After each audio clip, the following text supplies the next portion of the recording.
Okay, we have a lot to cover tonight. So this is beginning of the budget season. We'll really start getting into a lot of detail with public works and capital projects. Before we start, Mayor has a few words.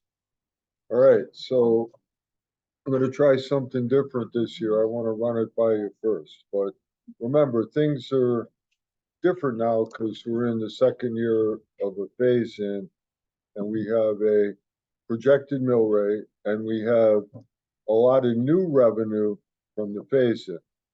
So this applies to tonight and all other nights, but we're going to go through the budget launch tonight, all the new items, and we're going to, talk about it, maybe cut some things, but nothing for tonight or prior nights is final because we're going to go through the entire budget 3 more times.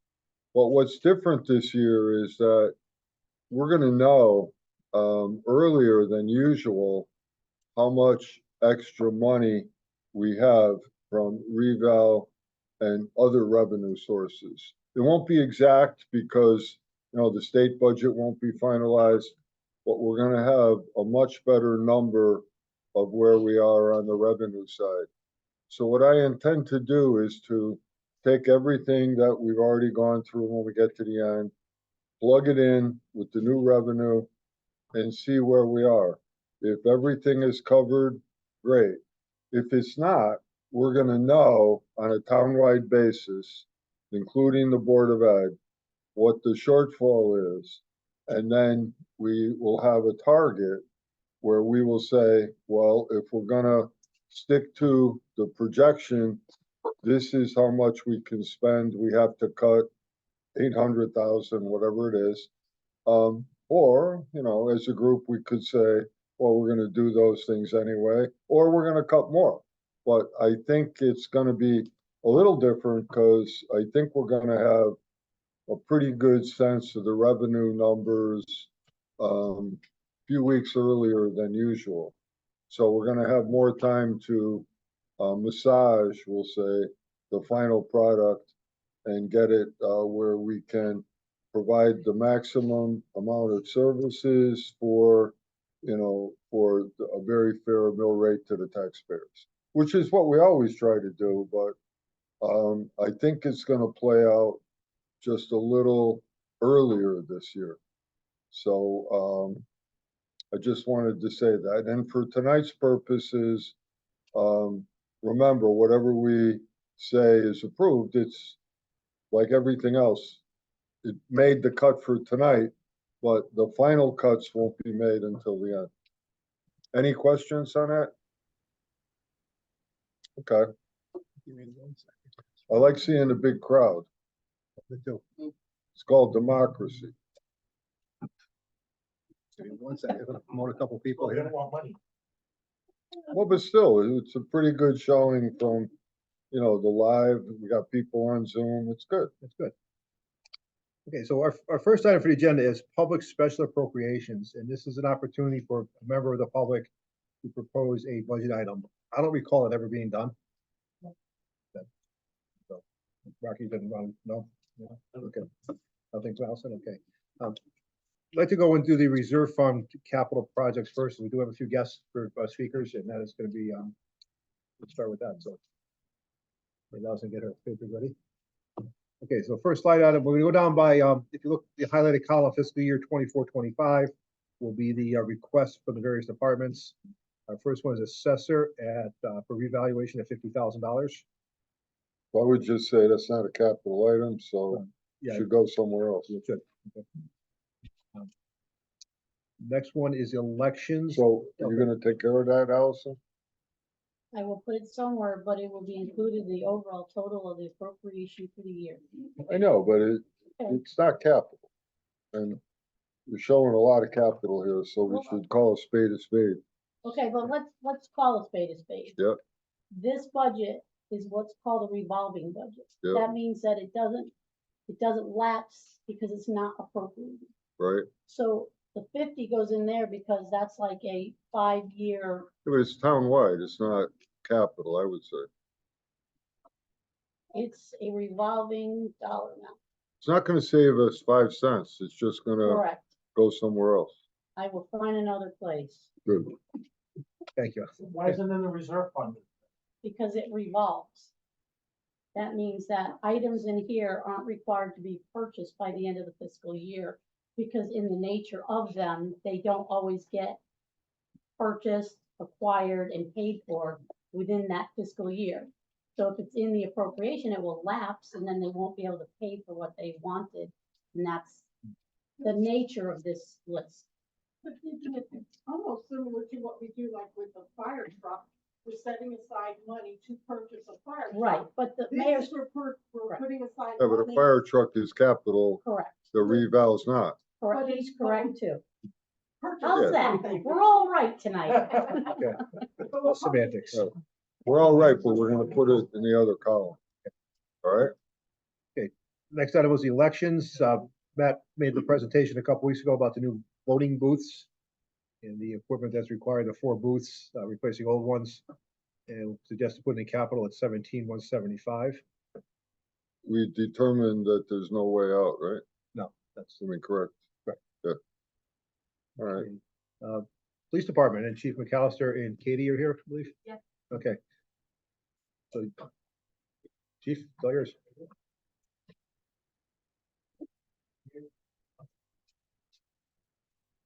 So, I figured we would lead off with the, big ticket item on there for a capital request, which is a generator. Our generator that we have is the original construction that came to the building approximately 27 years ago. The issue is with it is that when it actually gets activated and used now, it generally breaks down shortly thereafter. With the age of the generator, we're finding difficulty with getting replacement parts. We have explored the possibility of doing complete refit or upgrade, but that hasn't proven to be feasible. We've had several vendors out there looking at it. We've had it limp along. It continues to be serviceable at this point, but the issue is that when a part does break, it can't be bought off the shelf per se by our manufacturers or our service vendors. It has to be generally retrofitted.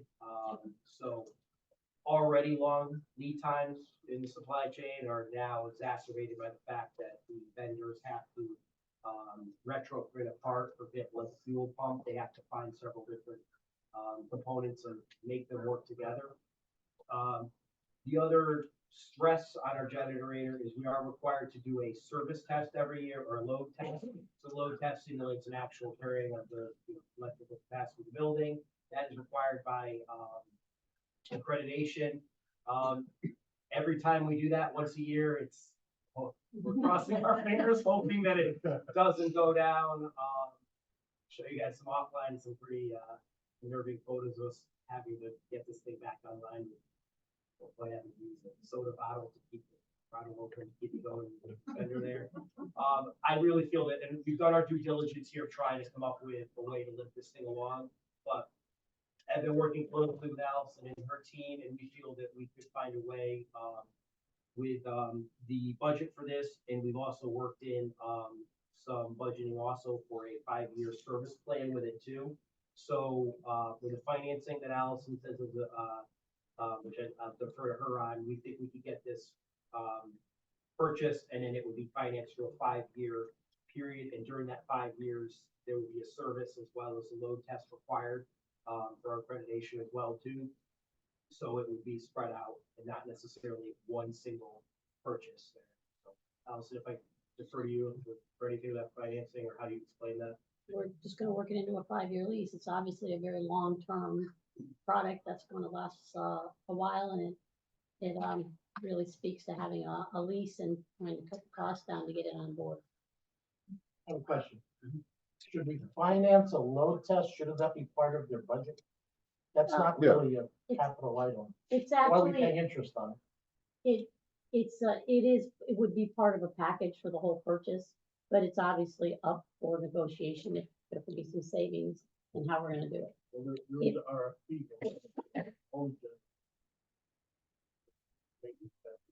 Right. Right, But it's no different than a warranty on a vehicle. It's all packaged in, you're paying for it. But we're paying interest on this, right? We will. Okay, just in my mind, why would we pay interest? I don't know how much it is.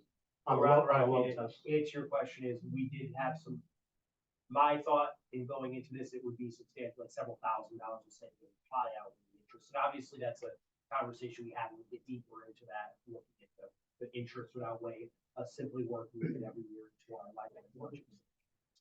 We'll definitely be mindful of that, but it seemed to be a substantial savings. Thank you. Any information I found on the generators, going through all the town generators, is the lifespan. From the manufacturers, to say back from 25 to 30 years ago. They are there now. They don't make them like they used to, like the bank or Studebaker that we have at the ambulance garage. That was still running. You're talking about. Thank you. And then just to add on that last bit there, working with Fran again, and Allison, we are looking at a generator that would be able to accept several fuel types, I believe, so that would be, continuity operations too. This would be more comprehensive and hopefully, structure. Does this include a new transfer switch, everything? Everything, they would have to lay a new pad, everything else. Not sure if our current site is suitable, if wedging it in between the garage and the vehicles is up to code, I don't know, but all of that has been spec'd out, at least in our quotes, that we, under the assumption we're gonna put some stuff down, so. Chief, that, Generators put in place. They may have a car posted. Yeah. Chief, is that natural gas or heat oil? It would be, heat fuel oil and then natural gas. Okay. Well, what are you running on now, Susan? Just diesel. Is diesel now? Okay.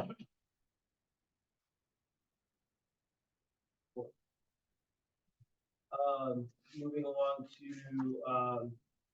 our second request, which is, our HVAC control software upgrade.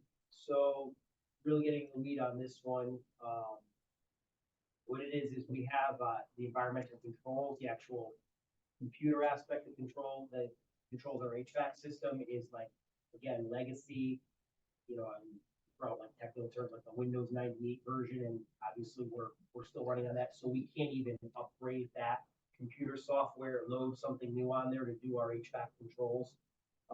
It just needs to be replaced. The hope being that this will actually help us run a little bit more efficiently. As of now, it's really kind of limping along again too. But this isn't like a multi-year thing. This is a one-time upgrade to the HVAC control system. And once that's installed, we should be able to keep along with, you know, firmware updates. This has been neglected for quite a while, so that's one of the concerns that we have. Is it's beyond, you know, just getting new software. And Chief, that's original with the building? The original? Yes, the Controls, yeah. original HVAC system and original controls too. Okay. So there may have been some upgrades in between there, but again, it's, you know, we're on 27 years, so even if it's 10, 15 years old, the computer operating system that runs it is just, it's not able to be brought along further. And that seems to be an issue we're having with some parts of the building cold, other parts of the building warm.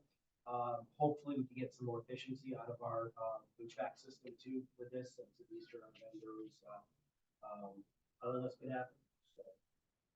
So, moving down, again on here, the next thing is, we put this in previously, but we're looking to do some upgrades again with painting, finishing.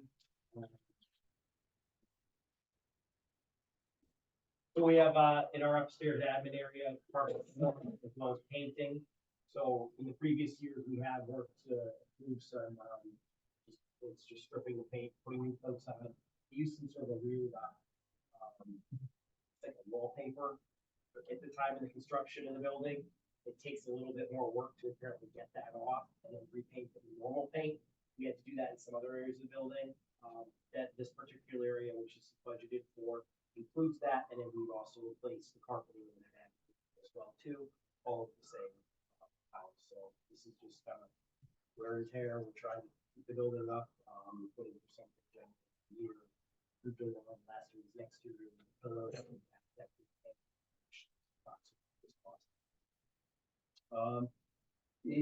The next. Oh, item give me is not- Diane's question. And again, it might not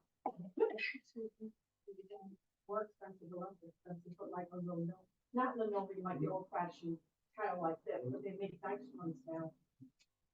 Would it be maybe more cost effective to replace it that way? That way you're not cleaning the carpet, shampooing the carpet, they don't wear and tear as much. Just a suggestion, maybe look into that instead of carpeting. Yeah. Like, vinyl proof, Yeah, yeah. Or any sheet goods. Yeah. So we did look into some of those options, and what we came up with the training room was apparently that the carpeting is almost like sectional now. They put it down and that's what they have downstairs. So it is like a hybrid between the carpet and everything else. I mean, I'm open to anything. I'm not, like, there needs to be carpet there.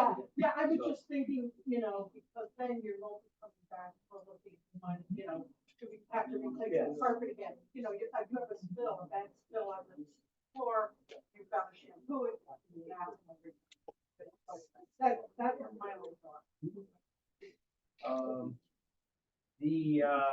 The next item you're gonna see on here is, $10,500. This is, let's say replacement, we only have one of them. We have an antiquated, ballistic shield, that has been around probably about 15, 20 years, so, our firearms instructors have asked for replacement for two, rifle shields, and it's a rifle that's rated to absorb rifle rounds or impacts. This is part of our ongoing, active shooter response, with our armor, capabilities. Those officers who specialize in this field, this is an essential part, of any sort of response to an active shooter response threat. The purpose of these are they can actually take a hallway, they can advance a fire, pointing to real life situations or something. That was one of the points of contention in the Uvalde thing, was the officers claimed they didn't have a shield, so they wouldn't advance down the hallway, but we plan to deploy at least one of these shields in a designated cruiser, so we'll always be out in the field at different points, as well as one of them for probably more dynamic entries or sort of tactical operations we do with the shield. So, the reason these are a little bit more is, like I said, rated to rifle rounds, as opposed to pistol rounds, which are generally about half. So, and they're lighter and they're made of more material that allows the officers to carry them and maneuver with, technology that's come along. And then the last item on here is, this is part of a 5-year capital improvement. It's ongoing software. Which again, the officers use this drone system on, I would say, a weekly basis for search and rescue operation. Capital, contribute. Associated with the factor, but it's a contributing factor to quick apprehension. It's, the fire department was involved in destruction of that town property in arson, Friday. We quickly had the drone up there, the officer treated it, the force multiply out there. So again, this is just an ongoing kind of stuff. Glad to entertain any questions on any specific items in this. Can I, couple comments? Go for it. One, the carpeting, painting, moved to townwide building repair, but it will be parked for specifically that reason, because it's not a capital item. Good. That was a quick, Just that being a team that was a player. test, by the way, to see if you picked that up. Well, thanks, I appreciate that. Pass that quiz. And, the $4,000 on the drone should be in Jim's budget. We did have, we were discussing this because it was part of an original capital purchase, so it was budgeted 5 years out. So again, however you instruct us to show it, I'd be glad to do. That's just why it stayed in there. Normally I'd agree with you, but there's a new law out right now where we have to report software separate now for our audit. And that's You did a great job explaining it. yes, it was beautiful.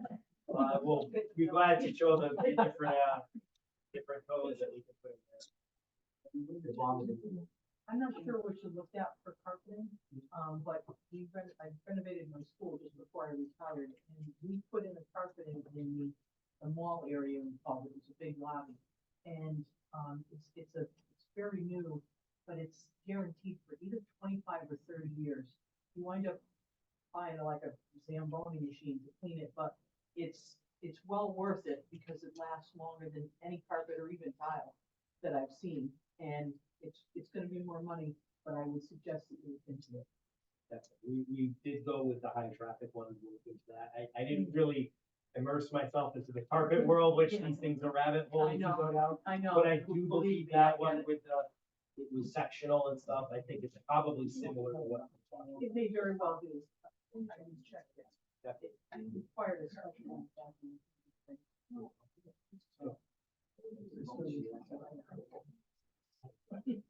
Well, they make this carpet or carpet tile on 24 by 24. So you get couple of tiles that you can always replace it. The vinyl, the nylon carpet, rock one. So would we pull up the floors? Some of them are bare concrete, some of them did have the tile on them, some of the ones that we can reclaim. The tile will be tile, but when we pull it up, we've done some smaller sectional replacements of like, I would say five, like smaller rooms, and then we pull that up. There's tile, we'll use that, and we have the supplies. No, I'm talking about carpet tile, instead of the old carpet, it's on. Yeah, correct, that's what we've used, with the most, after we had the water damage back in the, late summer, fall, we actually used, that. It's like the replacement ones where you pull them up. That's Why what do we you use. get the word? Yeah, it looks sharp too, Good. Any more questions for Chief? Okay, okay, Thanks, Chief. okay, thank you, Chief. I don't know what copy. Yeah, we have 75. Yeah, It's actually 10,000. Correct, so just for the, if I could clarify for the record, it's 10,500 for those ballistic shields, not 70. Yeah, not 7,300, I believe. My officers that work on this were running around getting close to the last minute. It was my fault. I thought they wanted one and one was actually through the higher rated one, so. Is that a quantity difference or just a quote difference? It's actually the difference of the type of shield, so Okay. I wanted a higher rated one and Yep. we'll clarify that. Thank you. Okay, thank you, Chief. Okay, Jim, IT, you're up. Yeah. Thank you, we do appreciate it. Starting at the top, our first line item, on a revolving life cycle. So we're constantly rolling over our PCBs, for the entire town. So the ask has been consistent, over the last several years, and we're continuing to be that way. We're doing our very best to try to make sure that we've got the latest technology in front of everybody. It makes them more efficient, things are changing, security, been changing, their cybersecurity policies have been changing by the minute. So the ask this year of 102 is the same as last year, and we're just kind of rolling it over as we go. We recycle anything that we can't use. And Jeremy has been great about making sure that we have some type of recycling bin, right? It's here, Yeah. right? I don't know. Is it? We delivered it. Okay, then that's all I wanted to know. All right, next item on there, is a new item, but in discussing with Allison, we're gonna be doing some expansion in the basement and changing over a room that right opposite the elevator, turning into a conference room and adding some additional technology downstairs. Therefore, I need to upgrade the switch that's going to be downstairs from a 24 to a 48 to be able to handle the additional lines that we're gonna need to run. So that's the additional 10,000. Switch is a little over 10, but typically when I buy my contractor it's under that, and I will have a little bit of electric that I go through. So 10 seems to be a very solid number that I've used in the past to be able to just switch out the item that's downstairs right now and allows it greater expandability and additional wireless. Maybe, because as we all know, wireless isn't just wireless, right? It all plugs into something. Right. So, the switch that I have down there, all routes back up into the server room on the second floor, and then it goes out to the area. On its merry way to keep it as simple, I'm not gonna get into the nitty-gritty. We have two servers that are, we're gonna be looking at replacing this coming fiscal year that are life cycle items. So we usually run them about 4 years. And then in the 5th year, we're doing the replacement. So this year, even though we're appropriating the money sometime in the following 12 months after July, we will take a server down as soon as the new one comes in and repurpose it with a new one so that we're always having servers that are in warranty, under service contracts.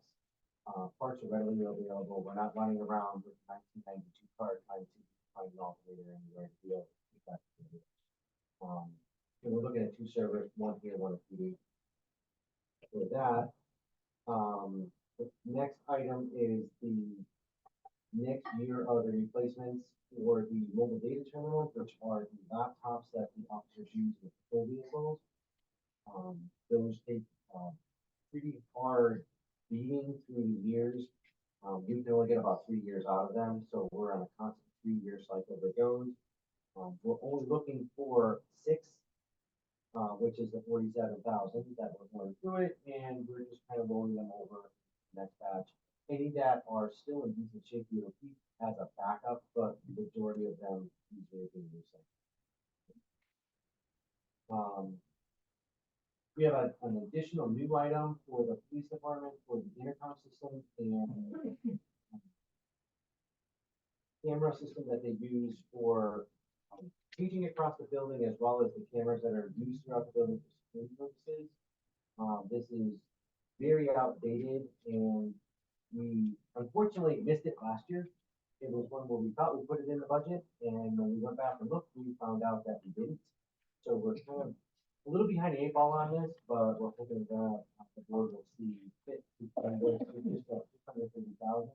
When you say it's outdated, you mean it's not working anymore, or? No, but we've been having more and more issues with it, and having a security 101 to come in and fix the access camera, and we'll work on DVR to be able to make sure that we can have the information at our fingertips is becoming more problematic. The new one will still have a new DVR, but we'll represent the cloud for that. So we're trying to step up the game there a little bit more. And get rid of some of the older technology and update the wiring and do everything over Cat5, Cat6. And the last item that I have that's new for this year is the replacement recording server at the fire department headquarters. And that is about 7 years old.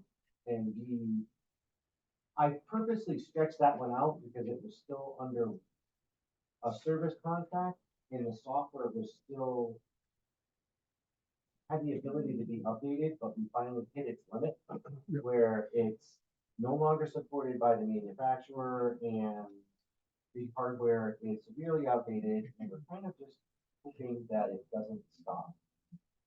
Otherwise, Chief Hanks will be on the phone to me going, well, we really kind of needed that, but we have no way to get it off the hard drive, and haven't really do it.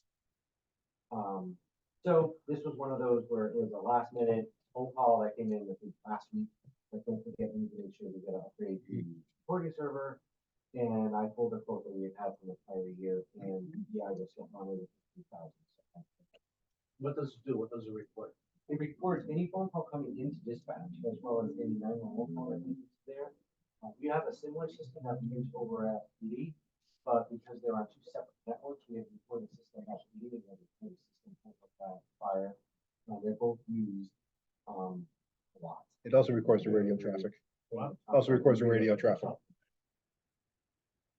Jim, I've got 2 questions for you. Sure. For the user equipment for the PCs, what's the lifespan that you keep them at? Is it every 3 years? I'm Per actually user? pushing them to about 4. Okay. But I'm doing them every year and I'm rolling them in. Some of the hardware we're upgrading to some of the newest technology, such as engineering, and some of the laptops we purchased through the virtual computing that we are still doing. We're in a hybrid mode. I'm not sure if everybody's aware of that, even though most of the world has gone back to work. The town hall is probably going to be a forever hybrid setup. So if you ever have a particular issue where we can't come into the building, then we can still operate at about 98% as a virtual town hall. You just can't come in and physically talk to the tax collector, but you can do anything via credit card, accounting works, land use works, assessors works, IT works, the mayor's office. Like everybody can work from home if they need to, or wherever you happen to be at that particular point. I'm not going to advocate this, but I have done some things from Jamaica, and I have done some things from Hawaii, and nobody wants to do them, but having secure VPNs and RSA keys have allowed us to be able to do that. So much of the hardware that we're purchasing is, instead of along the middle line, I'm kind of amping it up a little bit to make sure the user experience is the best. Thank you. And my second question for the intercom system. Yeah. I believe we talked about it last year, and I might be confusing it with another building system. And I think Fran was looking into, is this the same thing with the card access? No, different? Okay, so That is then completely good. forget my comment then. Okay. Probably from a year ago. Well, there's a lot of stuff. Remember? Does anybody else have any other questions? No. It's a fairly straightforward, only a couple of new items this year. Our budget forecast out, as you can probably see, something that Allison and I can do. 26, 27 is a bigger year, so not next year, but the following year will be a little heavier on some of the equipment, which is based on life cycle and when it was actually purchased. So you kind of just ride the waves, and this year is kind of like a down curve for IT a little bit. But, you know, the following year starts to come up, and in 2027, like, and then it'll come back down again. And we've been very fortunate to try to put together a life cycle management policy, as we've done with cars and other equipment that we are using across the town, so that we always try to stay in front of the refresh curve instead of coming in here going, oh my God, we do need to have this. I know it's not a good year, but we find it. Jim, are we still on track with that townwide report we did 3 or 4 years ago? We are following it to the letter.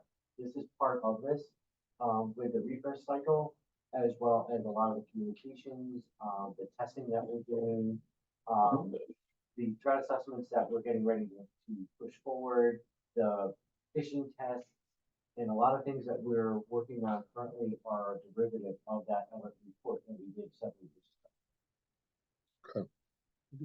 Okay, any more questions for Jim? And so like you said, Jim, we've come a long way in IT, so it's looking good. We certainly have. Thank you so much. Okay, Assistant Chief. All right, good evening, everybody. The first capital request we have is for the confined space rescue air cart. This is a cart that the firefighters use in performing work or rescues in confined spaces, and our air packs can't fit in there. So this hooks to a hose and goes down. The current one we have is over 30 years old. We can't get parts for it. We even had trouble getting a battery for it.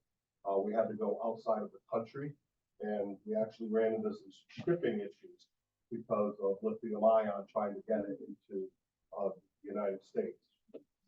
So we're looking to replace that. The next item is the fire hose replacement. This is an ongoing commitment that we've had.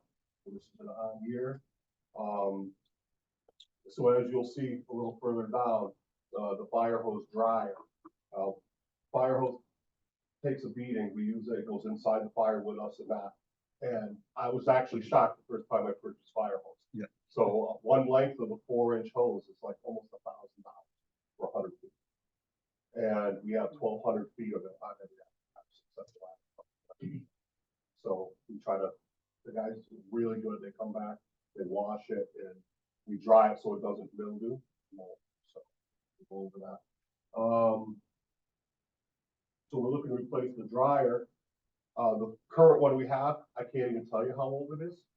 It's like the color of a 1950s toaster, if that helps. I mean, I don't know. It's old. Yeah, our firehouse was built in 1908, and I don't think this was too far after that. Probably want to move it to the cell house. You might go there. Yes. We could. So we're looking to replace that as well. Another item is the installation of the fire alarm system at the Eastside Fire Station. Currently doesn't have one. Speaking with the fire marshal, this has come up a couple of years ago, and it kind of seemed falling off. So one of the former deputy fire marshals that asked about it again this year. I spoke with Ned, and he said it is required by the life safety that we have one. So this is a price we got from Bill Daly. To put that in there, it'll be fire, smoke, and carbon monoxide all in one. Headquarters has one, and that was put in, I'm guessing, during the renovation because it was mandated back then. So we've gone a long time without it, so we'd like to see that put in. Kind of really don't have a choice. The next item is replacement of the current gym equipment. So over the years, there was a habit or a tradition of when people were getting rid of old gym equipment at their house, they would bring it to the firehouse, kind of like furniture. So we kind of have a mixed match workout room, if you will. I spoke last time about the 22 NFPA standards being adopted by OSHA. This affects that. We have to provide a workout area, a program, and limits for them to work out and sustain physical fitness.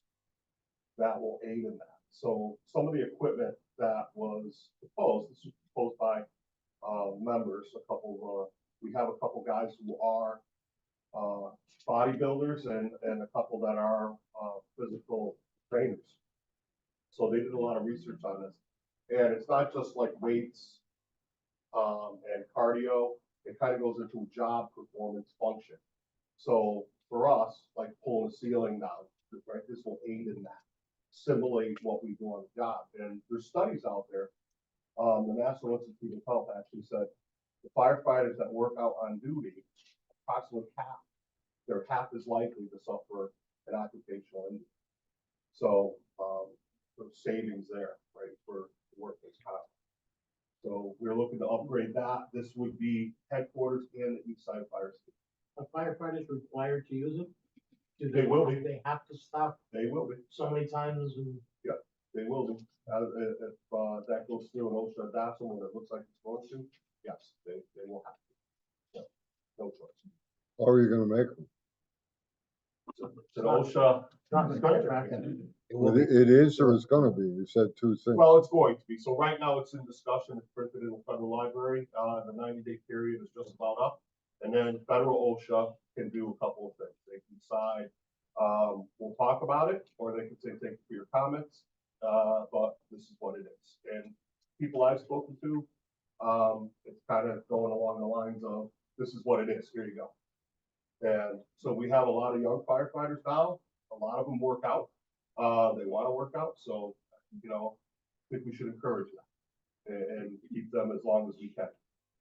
And if OSHA passes this, is there a certain amount of time for fire departments to install equipment? I think so, yeah. So to answer your question, I don't have a definitive date, but federal OSHA will mandate it, and then con OSHA has to adapt it. So con OSHA they must adapt it. They can make it stricter if they can't make it leaner. So, and then they can have their own phasing period as well. Yeah, Rocky, the phase-in periods they're proposing for the different standards are between 6 months and 2 years. But they haven't told us which one's which yet. Yeah. To get it still under public I wonder comment. how it works with contracts. That's something that has to be It answered. has nothing to do with it. The, contracts or collective bargaining agreements can't supersede law. And OSHA, law. Cheers, this could be a whole evening discussion just on this one topic. It's been consuming a lot of my time. Yeah. There's a lot to this right now. So I was just gonna ask, if it is mandated, is there gonna be certain equipment that's also mandated, and is what you're planning for, like, This kind of falls in line with what they're. okay, so they already kind of outlined what equipment. Yeah, yeah, so there's other departments that have had this program for a long time voluntarily. Westport being one of them, West Haven Center being another one that I'm aware of. There's a few other ones, they have done this voluntarily for the firefighters to stay in shape.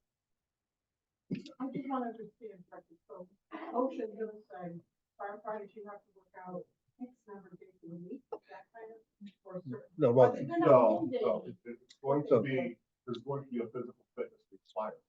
And we have to have a program for them to meet that. And if they don't meet it, we have to provide them a whole program for them to meet. Okay. So basically under the OSHA recommendations, we have to do a physical fitness assessment on each individual firefighter and then build an individual fitness program and provide the equipment in time for them to get up to a certain level of fitness based on their age.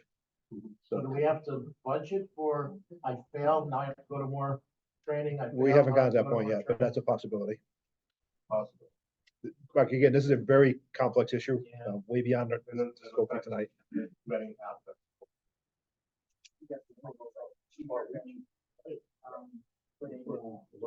Jim, How they get hurt.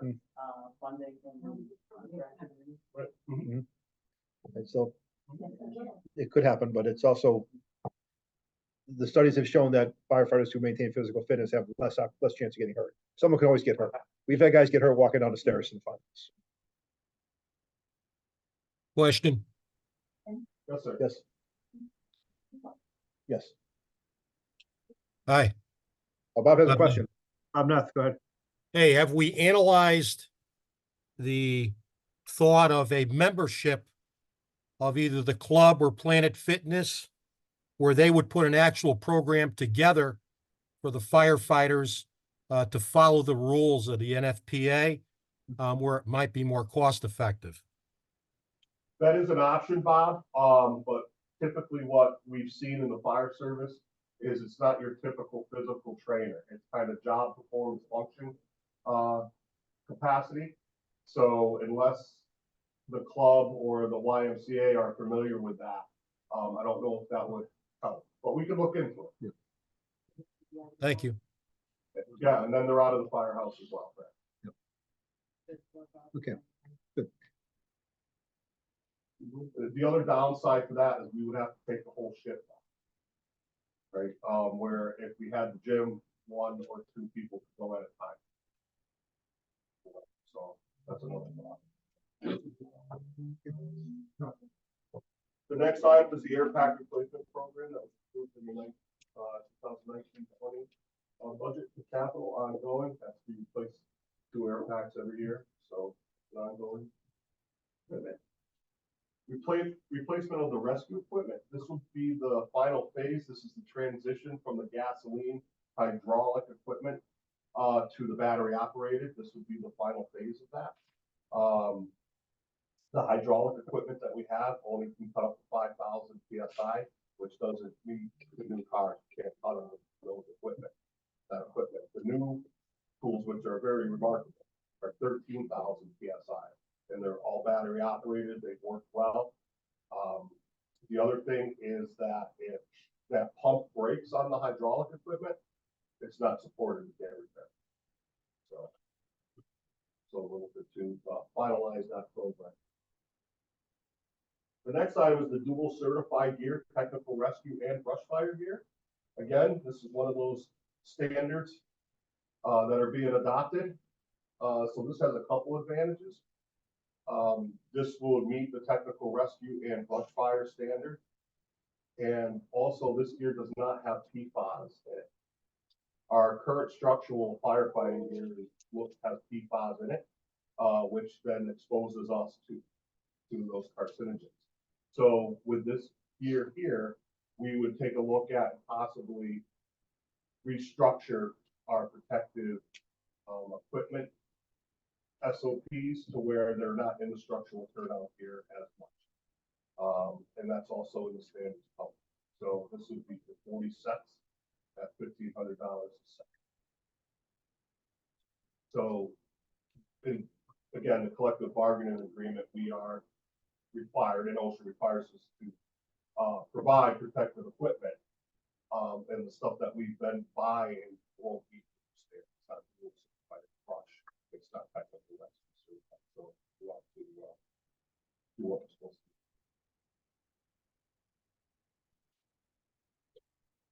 The next item is the repave the front and back driveways at the Eastside Fire Station. This was talked about and went to five-year capital back in 2022.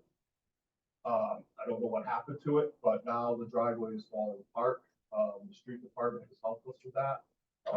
Jeremy got a quote for us, which is, I think, doubled since the last time. It went from 30,000 to 60,000.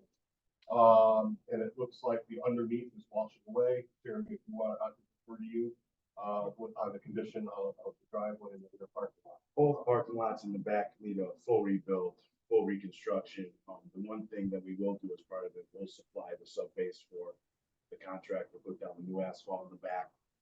The concrete pad entering where the trucks enter from the Main Street side is about a 4-foot pad right now. It's not holding up to the truck abuse going in and out for, I don't know, 1968. So the contractor has proposed a 10-foot pad, repinning that to the current slab and just making everything stronger. But both sides, the asphalt needs to be totally removed, sub base dug down, and all reset. So it's a full reconstruction. Yeah, we'd like to see that done this year. This is kind of a safety issue for us. Fire engine was coming out and dropping because of the driveway. Our apparatus are heavy, anywhere 50 to 70 2,000 tons. So, we need to maintain that apron in those driveways. So I would recommend moving that to the 5-year standing building committee. Bob Nutt's on the line there, and or support it in the town-wide building repair budget. To get done this year. Yes, because, yes. Something wonderful happened this year, so.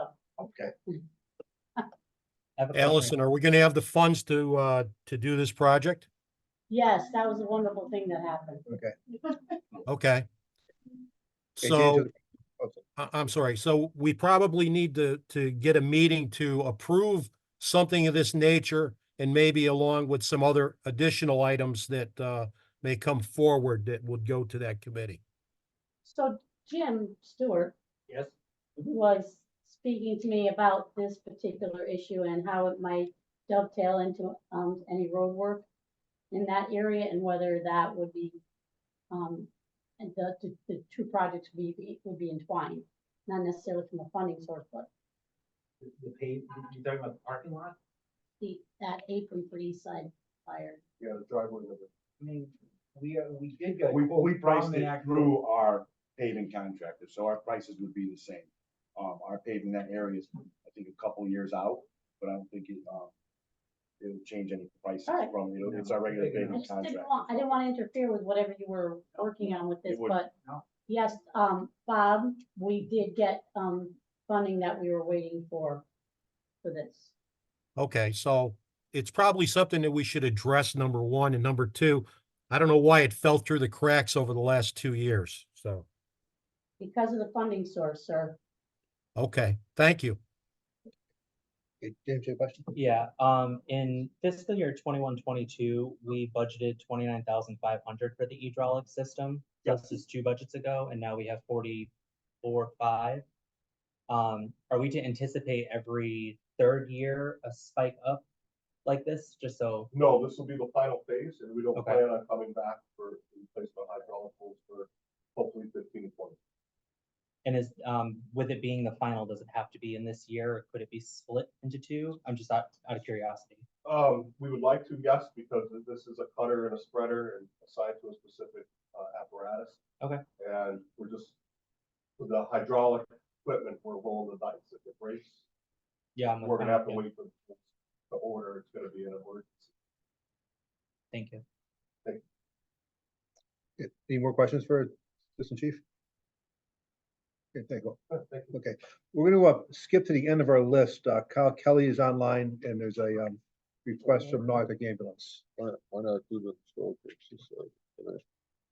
Wanna do it? Oh, I'm sorry, I didn't see you. I forgot you were there. The library? No, the Historical Society. Oh. Want to do, You want to be- you want to do, Oh, you shouldn't have to wait. you want to do, you guys ready now? Okay. Okay, Joe? Okay, now we're gonna do, Stand, doesn't matter. well, just so, Right there, the right microphone's here. Okay. So. My name is Joe Haddam. I'm here to represent the Historic Society. I've only lived in town for 34 years, which is a lot less than many of the members of the Historic Society. But in the time that I've been a resident here, I've really come to appreciate the past as well as what looks like the future for the town. Just to let you know about the mission of the Historic Society. Historic Society is an organization dedicated to keeping the stories of Naugatuck alive and accessible to the public through exhibits, research, and presentations. We maintain and preserve collections for the purpose of inspiring a love of local history and contributing to civic pride. Now, as I hope all of you know, we reside now in the Tuttle House, and we're very appreciative of the work that the town does in helping us be there. And shame on all of you if you haven't been there yet. One of the things I've come to notice is how much of the history of this town is gone. The building 25 is not here anymore. This is our new Chipotle's, also known as Easter. The old town hall. As white, yeah, a couple people have noted that. We have another one there. Sorry. Peter Paul is gone. Is that it? Is that? Yeah, the stairs are gone. And, you know, in the distance, Roy, Riston, all of these major industries and landmarks of the town are not here. The Tuttle House remains. She's 140 years old. Hopefully will be good for another 140 years. I'm here to speak about an important grant and funding request to help keep the home of our history alive. The Historical Society appreciates what I believe Mr. Stewart is proposing in his budget for the Tuttle House in the coming year. First, that in an already appropriated $50,000 from the 23-24 budget be carried forward to the 24-25 budget. Added to those funds would be appropriations in the 24-25 budget of $10,000, which would be for a needs assessment that must be completed before we apply, we meaning the town, not the Historic Society, applying for a matching SHPO, which is the State Historic Preservation Organization, grant be filed. So the needs assessment has to be completed before a grant is, an application is filed. I believe he's also including in his budget an additional $50,000 of funding for that grant proposal.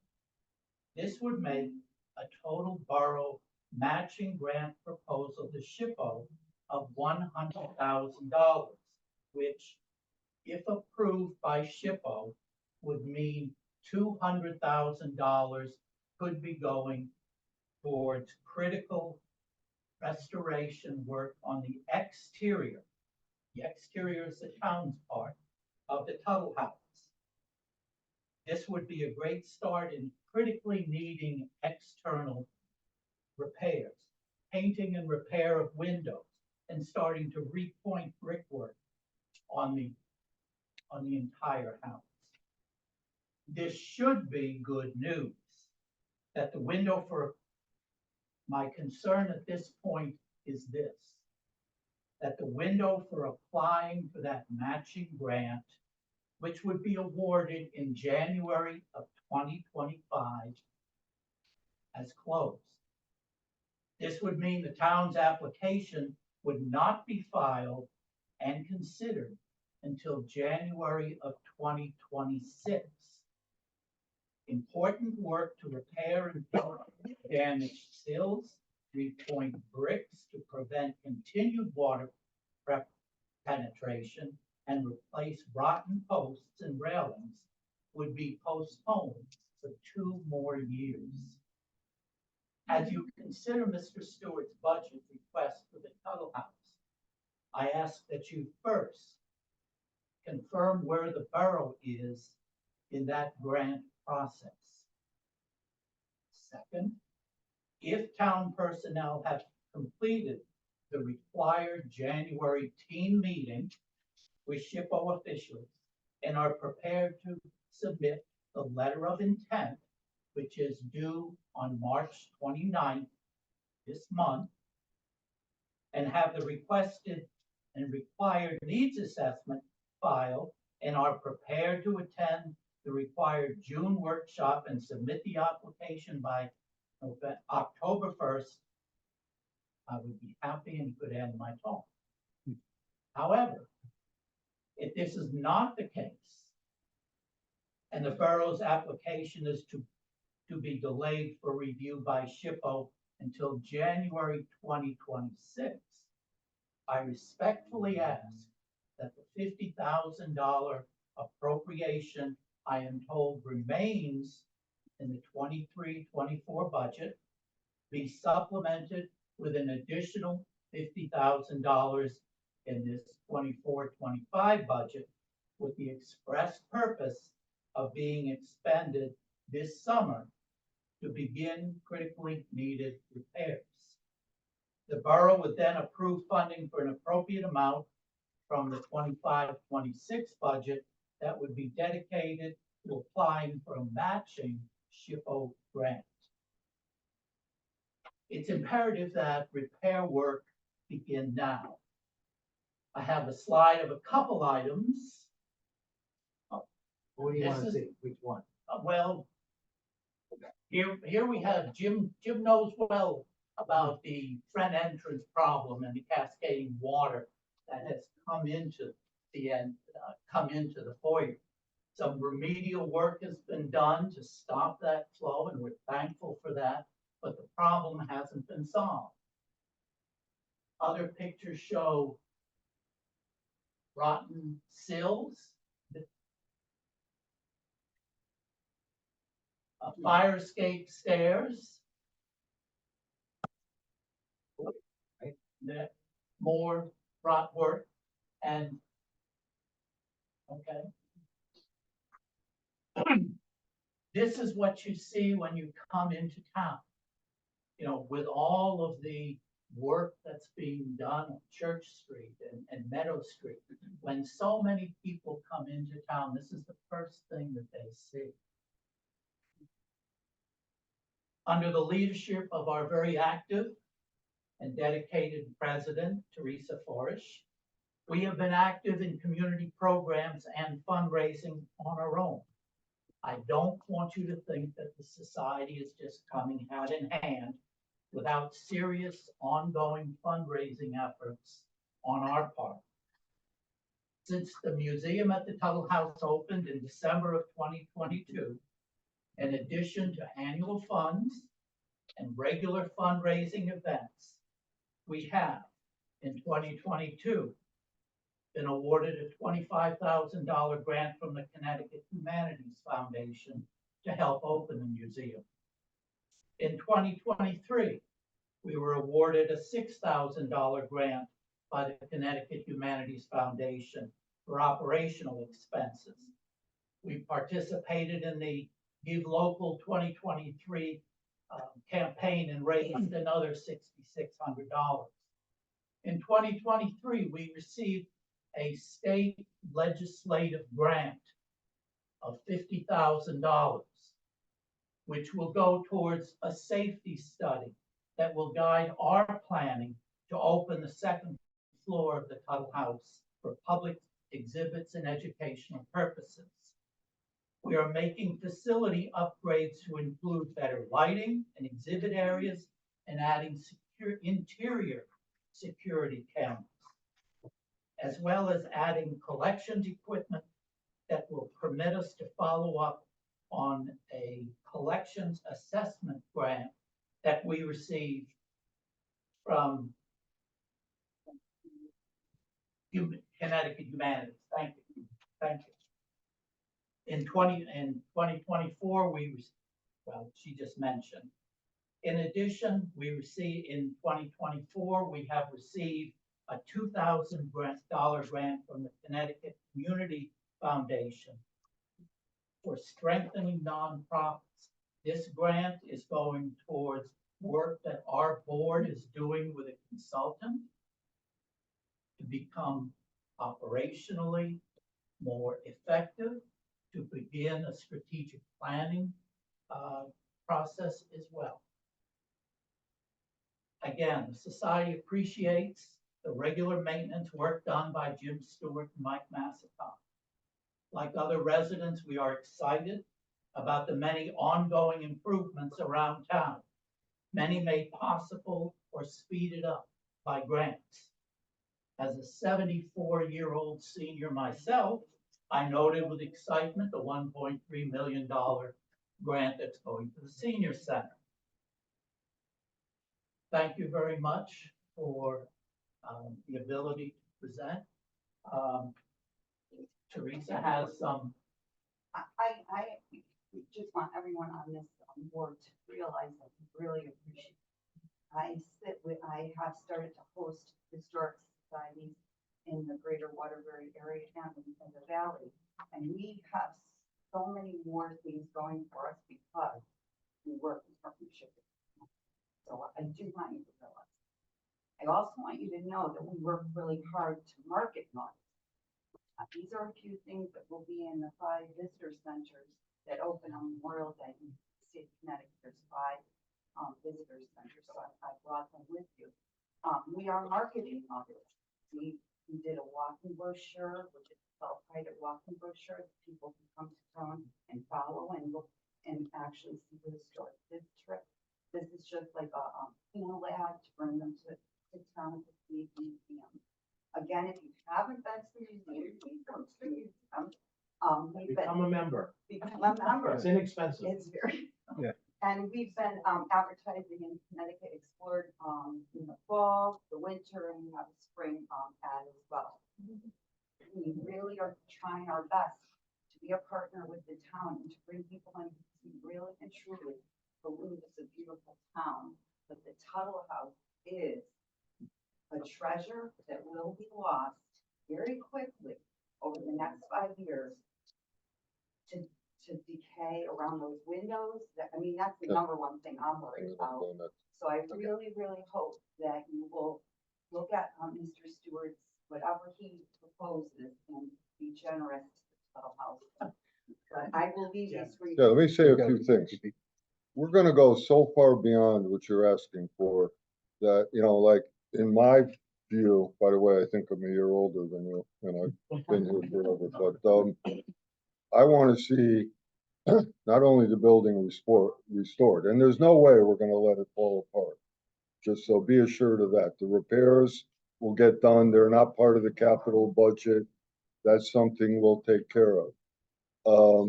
But I want to see, not only the exterior and the interior, I want to get up to the 2nd floor quickly. I want to get the 3rd floor done. That building is a treasure.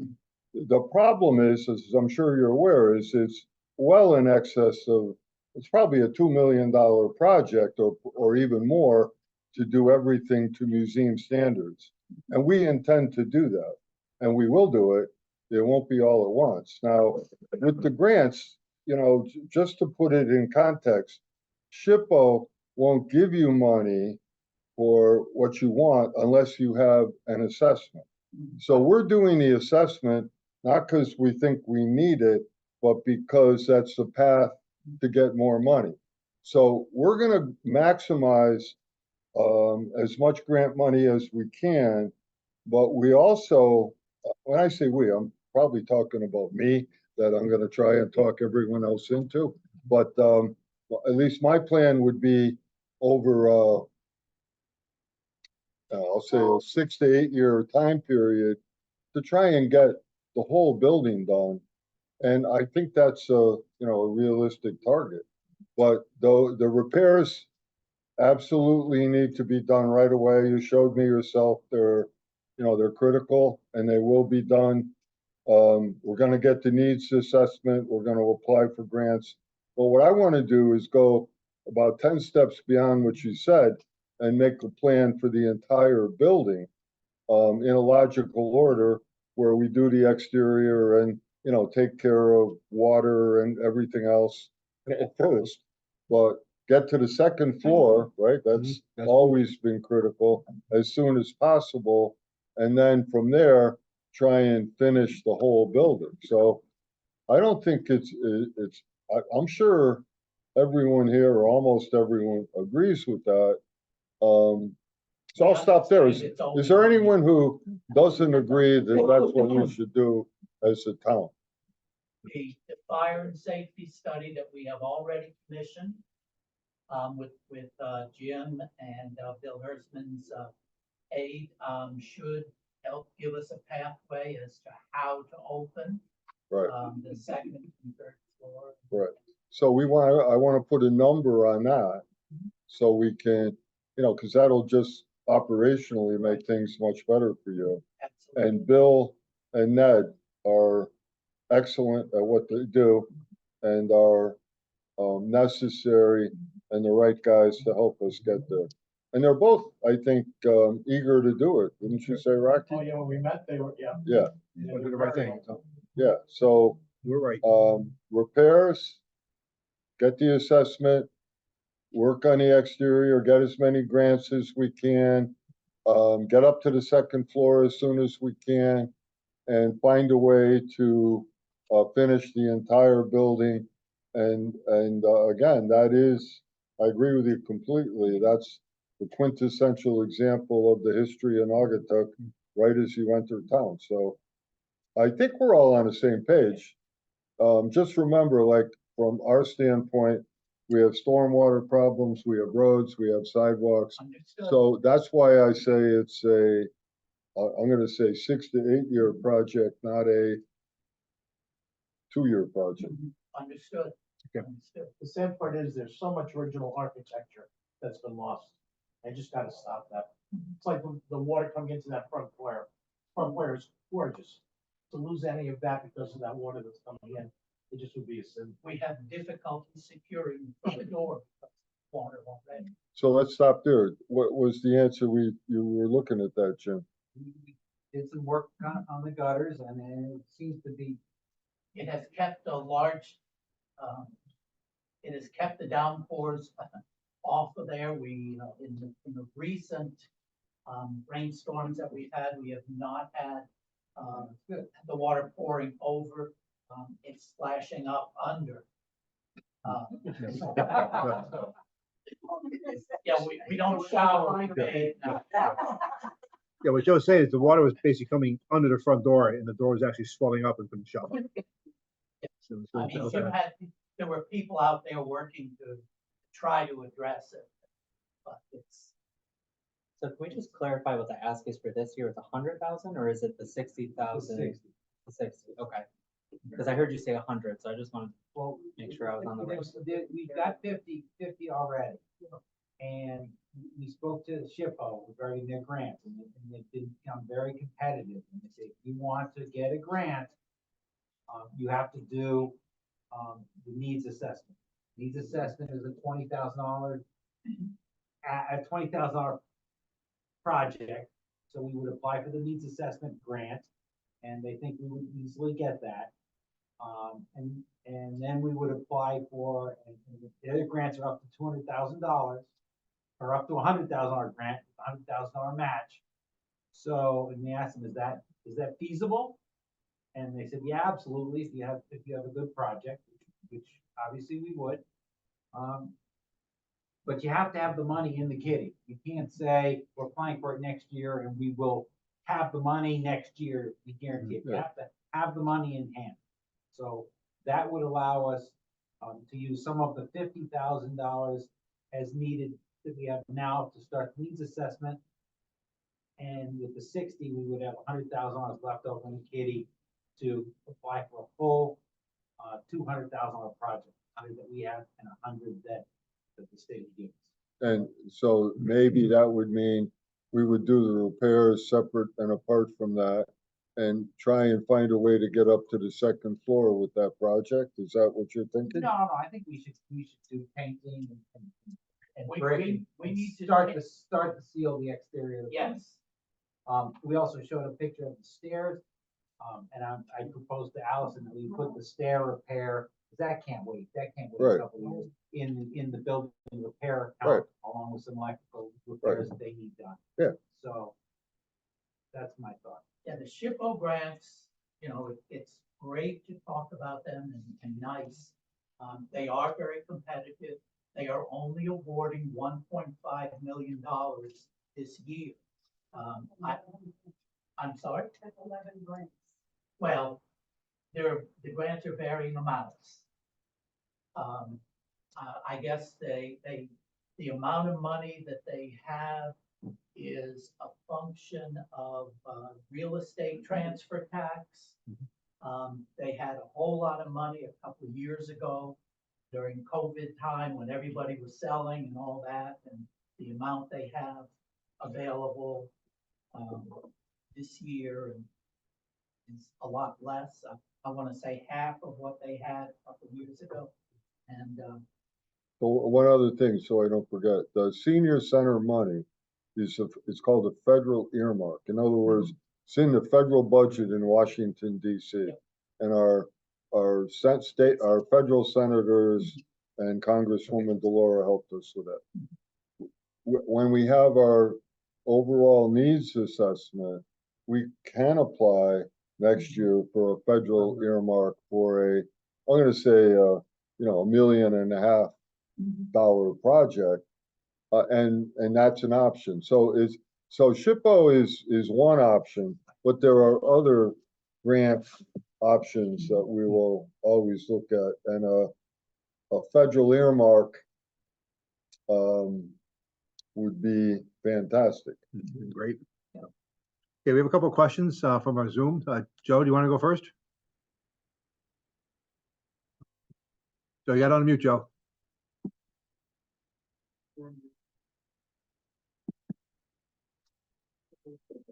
You can't hear without his glasses. Yeah. Okay. Okay. That was funny, Rocky. Hey, Joe, you have to unmute. The lower left-hand corner. Okay. You can't unmute him? No, I can't. Okay, Bob, how about you go instead? Bob Ness? Question, and maybe Allison can answer this. To get this project moving quicker, would it be feasible to run it through the Capitol Building Committee for the initial 60,000? And also, Mayor, you had indicated about looking at different grants. Has Danielle looked at any grants for historical buildings? No, she has looked, she will continue to look. As far as the 5-year capital, we really can't do anything until we get the assessment. So we've got the money now for the assessment, so we're good to go. When we get to the point, let's just say we've got a federal earmark and we got $1.5 million. Well, then the 5-year capital committee and the town would work together to implement the project. But right now we're trying to get as much outside money as we can, and at the same time preserve the building with town funds. And Danielle was part of the conversation with SHPO that we had back in January. yeah. Okay. So I'm assuming that we're gonna want to get this building pointed before the next winter. Get it what pointed? Well, there's I don't expect it to go this way, it's gonna happen. right. So was Bob Ness referring to the stairs and the standing committee this fiscal year? Bob, Yeah. that specific project? The stairs. The stairs we're doing. The stairs are like $7,000. Yeah, That's not it's a in- big deal. yeah. That's not a big deal, but the building needing to be have it be pointing's a big pointed deal. is a huge Right. thing that has to be done, or it's gonna continue to leak. Well, that was, I think a lot of the initial problems were due to the bad roof and the gutter that was bad, that was causing the significant damage around the doors. My thought is the painting and caulking the windows first, because it's exposed wood. It's amazing. It goes to show you how good that wood is, because that wood's been exposed for a long time. But when we did the roof, didn't we put new gutters on that building? We did, but they caulked one area over the door and that caulk fell out. So what we did is we did some counter flashing and some kick out flashing there to get that water that was running around the building alongside a wall. It was bypassing the gutter and just running down the side. So was it an inferior job that was done by the roofer that put the gutters on? Yeah, the same I guy. mean, this thing's not that old. Yeah. It's not that old. That's what I'm saying. It's not that old and we shouldn't have issues, 5 or 6 or 7 years after the roof has been done. But Bob, that's only one issue. There are other I- issues that were never addressed during the renovation that. I get it. I get it. I think Joe's ready. Okay, Joe, you ready? I'm ready. Yeah, I was gonna ask a question about integrating improvements in the Tuttle building with the work that's gonna be done on the senior center, but I think Pete addressed that prior to my having two unmute buttons on my screen. Okay, So other than that, I don't know. I don't have anything else for this time. okay, thanks, Joe. This is something that we're talking about for next year's budget. You're looking for money next week.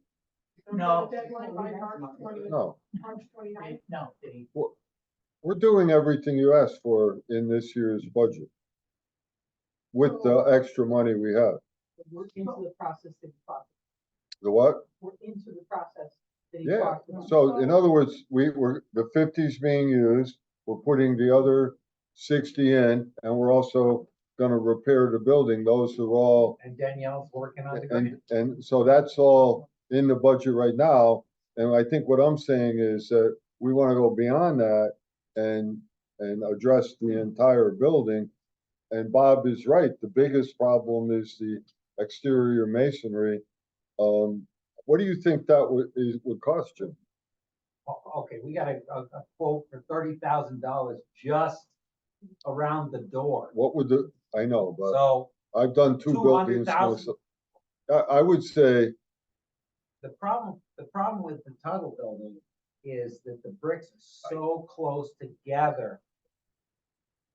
I brought a mason out there and he's like, I don't even wanna touch this. Because normally you get in there with a grinder, with a diamond wheel, and you start to grind out the mortar. Boy, you stick a diamond wheel between those bricks and you're gonna destroy the building. So, I don't know, I'm not sure how it's done, so that's part of what, and I talked to the ship owner, I said, do you have a spec, someone else has done this, a painting spec, so we can start to get our stuff together? This is, that's what your needs assessment guy will provide for you. A spec to do, Who- how it's to be done. who did you bring out with you? Yes. We didn't bring any, Yeah, I know. you brought your mason, So, Billy? yeah, I think so. yeah. Yeah. Oh, So I think we're gonna move on to the next item then. Yeah. Because Like the OSHA thing, we can get all night on this, so thanks, Dan. Thank you. We still have a long night ahead of us, so. Okay, Speed up. Happy trivia. Oh. Okay. Okay. I hope one of the, answers is just a yes. okay. Okay, next up, okay, next quick presentation. Kyle Kelly's on the line from Nordic Ambulance. He's gonna do a quick presentation and then we'll get into Public Works. Evening, everybody. I'll make mine very short and sweet. We are continuing to try and build. We are looking to replace one of our fly cars that typically the paramedics are in. So we're looking for $40,000 to help with that replacement of the vehicle, along with the gear and equipment that's needed to get it in service and the graphics for the vehicle. Thank you. Any questions for Kyle? No.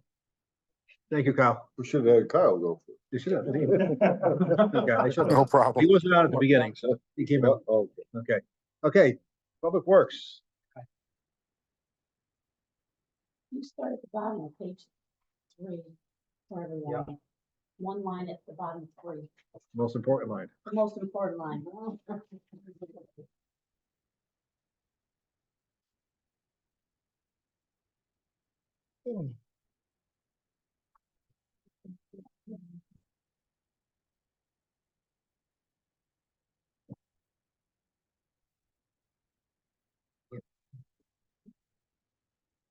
I like pictures too, but you're not looking at me, you're looking at pictures. Perfect. Okay, so, to start, our paving plan, we're looking for another, $150,000 this year to take us from 1.1 to 1,250. We have, obviously, price of asphalt is going up, price of milling, is going up, price of drainage supplies is increasing, concrete has gone up. We also, what we're experiencing now is obviously, since we ramped up the asphalt paving, we're into it. How many years since you've been here, Mayor? Well, I would say it was, this will be 7. Yeah, or so we're 8, 7, 8 years into paving a lot more streets. So we're having to start going over them with the micro paving. So we're doing more work because we're trying to micro pave the stuff that we paved 7, 8 years ago, so we can extend its life. Plus continuing to paving the roads. So our costs keep going up, and then, so we're hoping that this will keep it going. We're also active with our utilities, going after them for the areas that they tore up, and maximizing our grants, our lots of grants, the ARPA grant and the downtown work that the mayor has gotten for us. Next up, every year I crank out this spreadsheet, which estimates how our roads are doing. Again, we've seen, if you look at that green line, our roads are continuing to improve. Obviously, the higher you get, the better they are. The tougher it is to increase the quality of the roads, but we are making good headway at that. Then we also, I put in your package, just for your review, a budget, annual budget of what we're doing, our 5-year capital road improvement list. And then following that, I also added our roads we paved and micro paved over the previous years. We wanted to look at those. The next item, we're asking for $290,000 to extend the town sidewalk replacement program. We're working on Central Avenue, hopefully this spring. Our contractor's having some issues, so we're working on that. We're also working on our pedestrian connectivity project to the north of Division Street. Let me jump in for a minute. Please. All right, so last year, we approved money to start this project. And the money we approved is for Central Avenue. We have that money. It's like a pilot program. We're starting the project in the budget that we're in. We said this year, we will talk about expanding the program and, working towards a townwide long-term solution. And we said, one of the first areas we're going to go to is Scott Street. Now, we last week won a $5.7 million grant that I think that we didn't get all the details yet, but I think it's going to include some funding for Scott Street, which is good. We also, what Jim was talking about, won a connectivity grant of what, 400,000, or that you see on the sidewalks down on Church Street near the YMCA and heading north. So that's a separate project.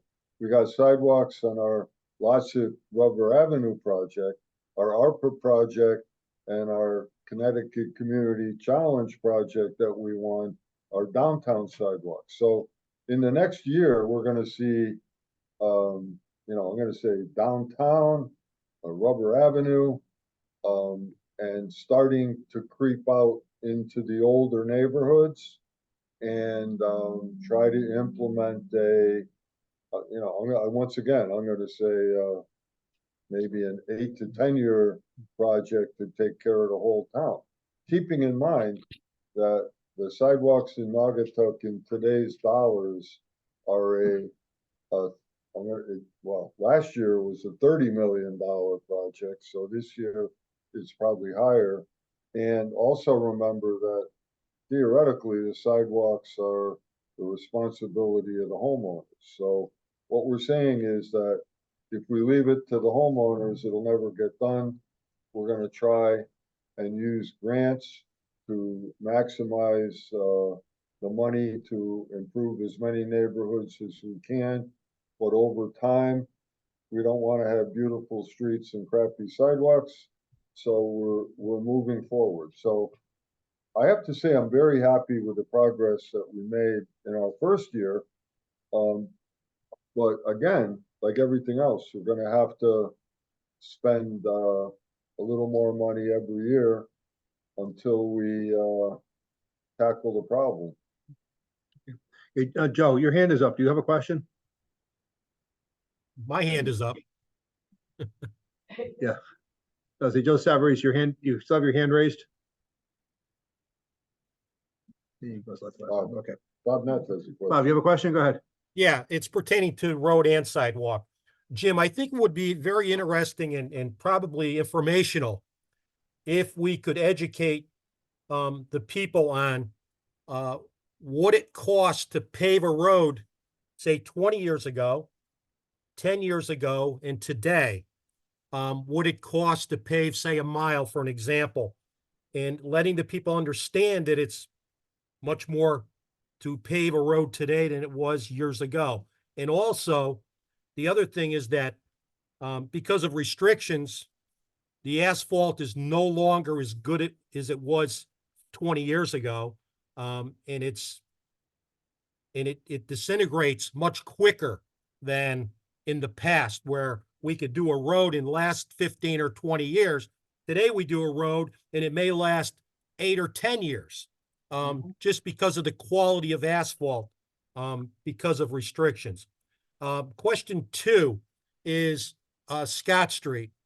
Because of the variety of detours in going up and down Rubber Avenue, I've had the ability to drive on Scott Street and sort of analyze or view the road for the sidewalk project. I'm assuming that you would come forward with us to show us what the total detail of that plan is from, say, I'm assuming from Cherry Street to, was it Melbourne? If that's the whole area of Scott we're gonna do. I'm not sure how sidewalks work on both sides of the street in certain areas of Scott Street, because the road is extremely narrow, number one, and number two, there's a ton of on-street parking where it's going to be extremely difficult for vehicles to go by. I'm all set. So- Thank you. I'm just gonna say you're 100% right. It's a complicated project. Decisions have to be made, and Jim, Jeremy, a lot of what Bob said is correct. So Yeah, I mean, we've got to be smart in how we do this, but we're relying on you to figure out the best way to do it. exactly how much asphalt has gone up. I mean, projects have at least doubled over the last 10 years. In addition, what, 8, 10 years ago, for the previous 20 years, the town wasn't really putting anything in the budget. They were relying on the state, $250,000.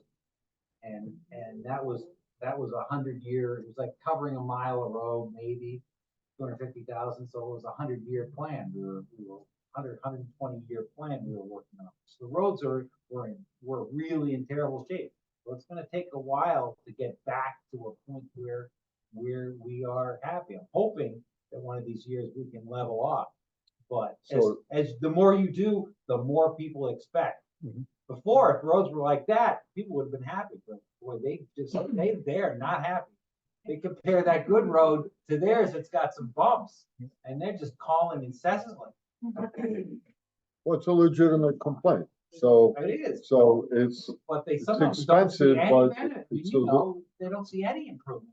They're like, I know, they're but- like it's night and day. think about where we'd be if we didn't get aggressive 8 years ago, right? So we have to continue to attack and, keep going. So how do you determine which road should be done first?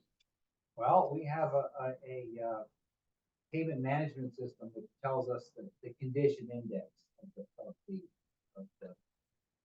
of the road. And then the philosophy or the science says you don't just pick the worst road and pave it, because the worst road isn't getting any worse. It needs to be rebuilt and like a house. If it's falling apart, it's falling apart. You theoretically should leave it. And we're trying to pick those areas off, but it's very expensive to fix that. On the other hand, if you have a very good road that's rapidly getting bad, you should invest some money into it, slap a coat of paint on it so it lasts longer. So we're doing that with the micro paving and the crack sealing. And then we're trying to get into neighborhoods and pave those roads that we can do, what they call a mill and fill. So it's starting to really degrade, but it's not gotten to the point where it needs to be reclaimed directly. We also, Jeremy will try to do an entire neighborhood, because what we find is our milling number, our paving number is much better if we keep the contractor in one area, rather than saying, do this street over here, pick up, drive across town, do that street, pick up, drive across town. So we can save a lot of money. We looked at our paving cost per ton and compared it to various towns around us. And I'm gonna come back to the board, hopefully in this month or next, and ask to extend our contract yet again.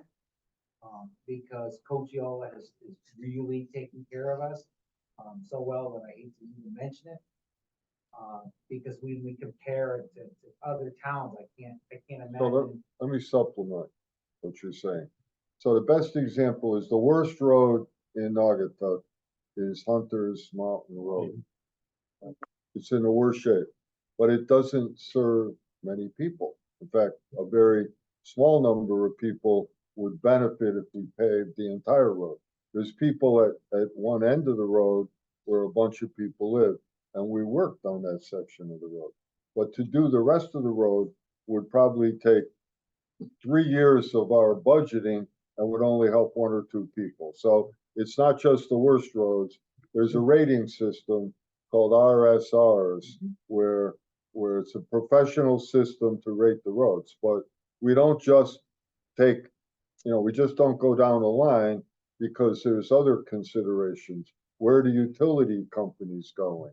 So if the gas company's gonna install a gas line on a road that needs paving, that's not as bad as another road, will probably go to where the gas is going and then extract money from the gas contractor to make him pay for that road.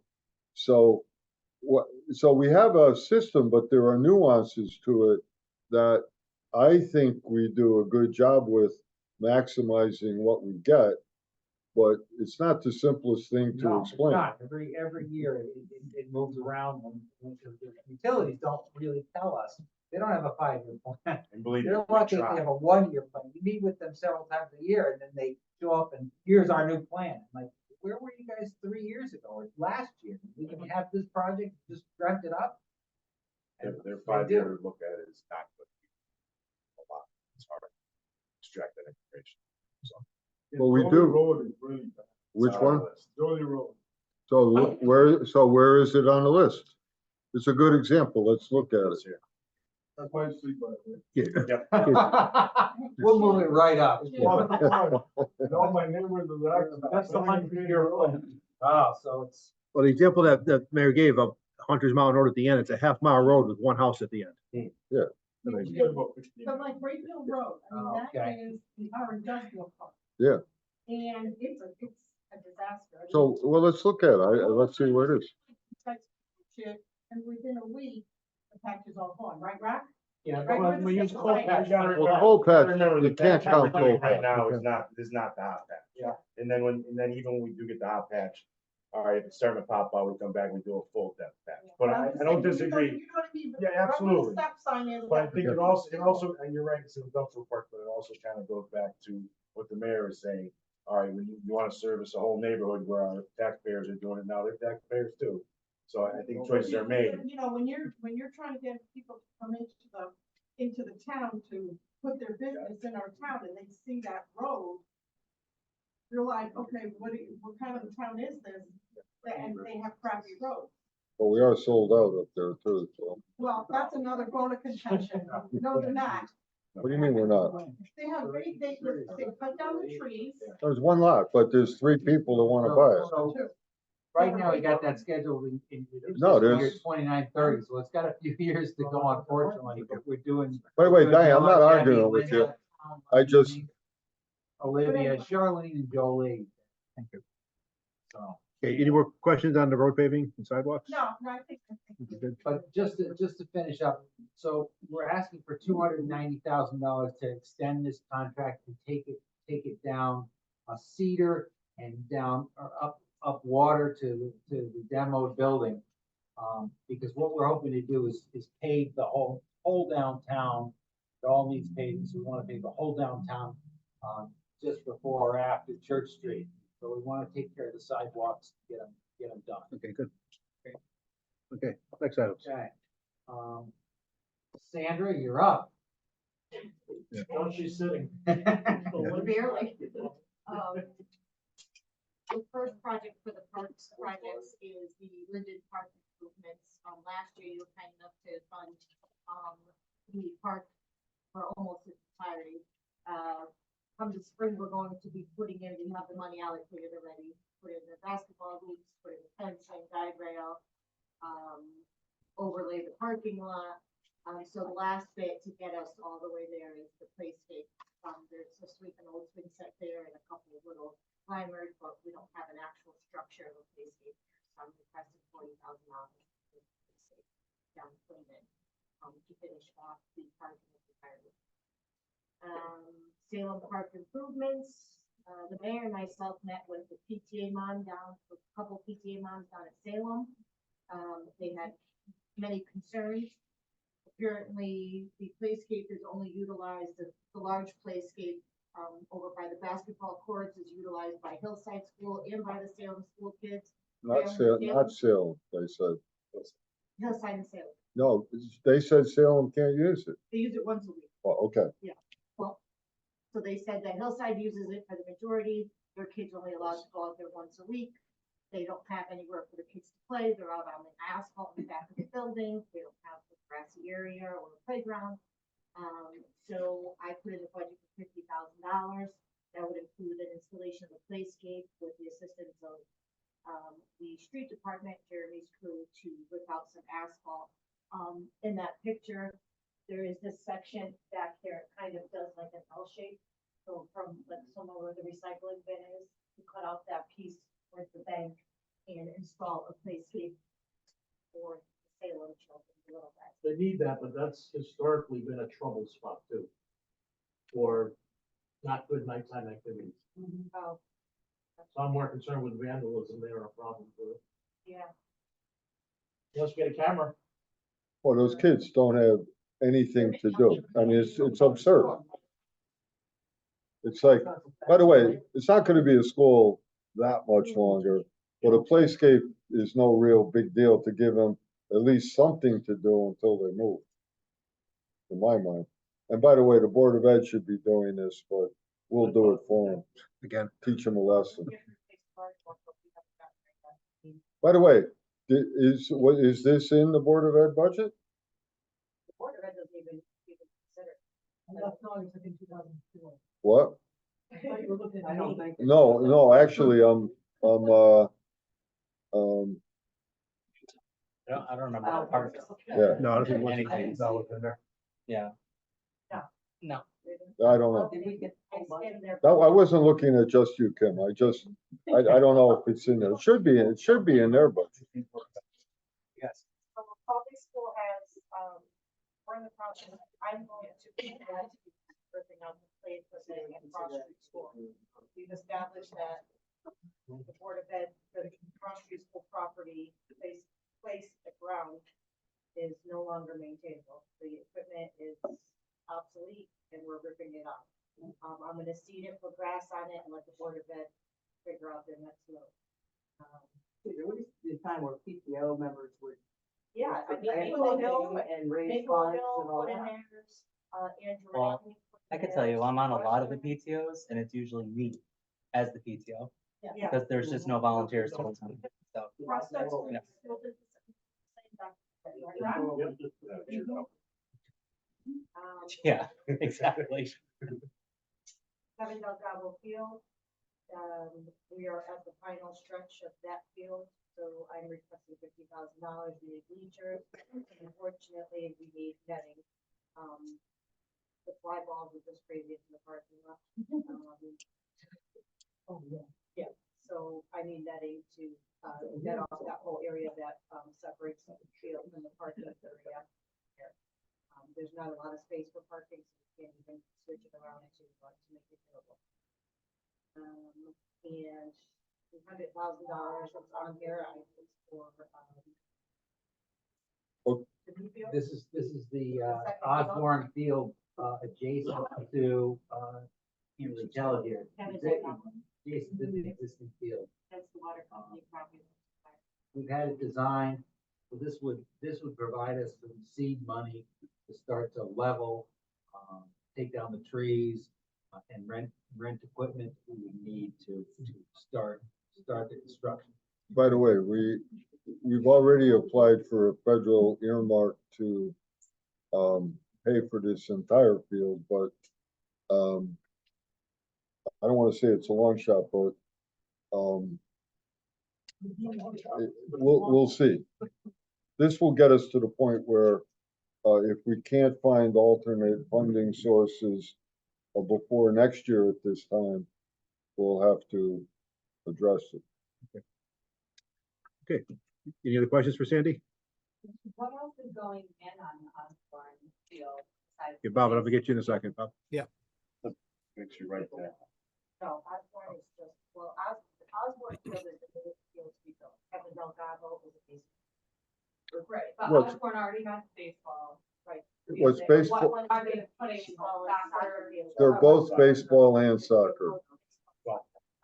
Okay, Bob Nutt, you had your hand up. Do you have a question? Yeah, have we looked at the possibility of an artificial turf for this particular field? That's what we want. Okay, We want lights and artificial turf for the second field there. okay. Good. So we're looking for funding No, on that? For we the know what the second field. What? Do we know what the cost for this particular field is if we do artificial turf? Jim? I knew you'd ask, I just, certainly not the 500,000 we got in year two. Well, it's more than 500,000, so Yeah. Yeah. so it's a lot. It's, is it Well- something that's being considered? Yes. Okay, Uh, and are you weighing all the options on the pros and cons of the artificial versus regular grass? Yes. Yeah, Okay, we have a dispute on the team, but sort of 50-50. We have people arguing for both, so. okay, thank you. Okay, good, thanks, Bob. Okay, Jim, continue. This is, yeah, well, yeah, this is the mini excavator. This is a mini excavator. I think about 7 years ago, we purchased an excavator. It's it's an 80G, a mid-size excavator.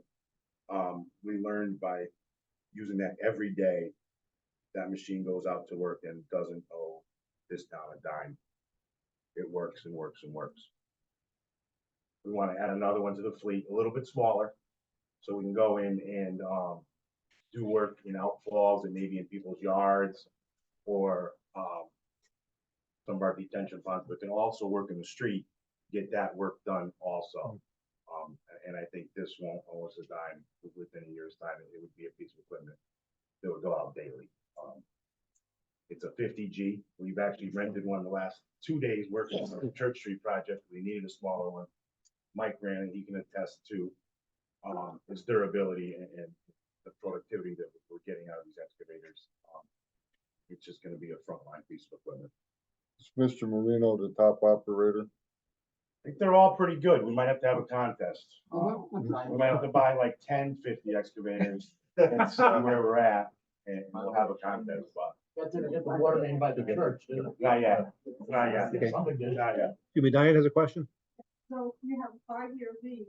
Yep. At 18,004. Is that 18,004 the total cost? Times 5. Right, so shouldn't it have been carried out 5 years? That's what I'm. Okay, well, it should be carried out 5 years, yeah. Okay, that's what was confusing, all right.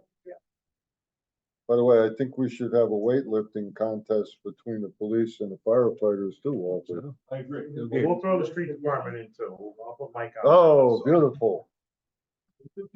And that, yeah. Forget about it. Okay, so next is the replacing of the, mechanic service truck. All right, I'm gonna let Matt add on to this in a second. It's a 1990 Ford.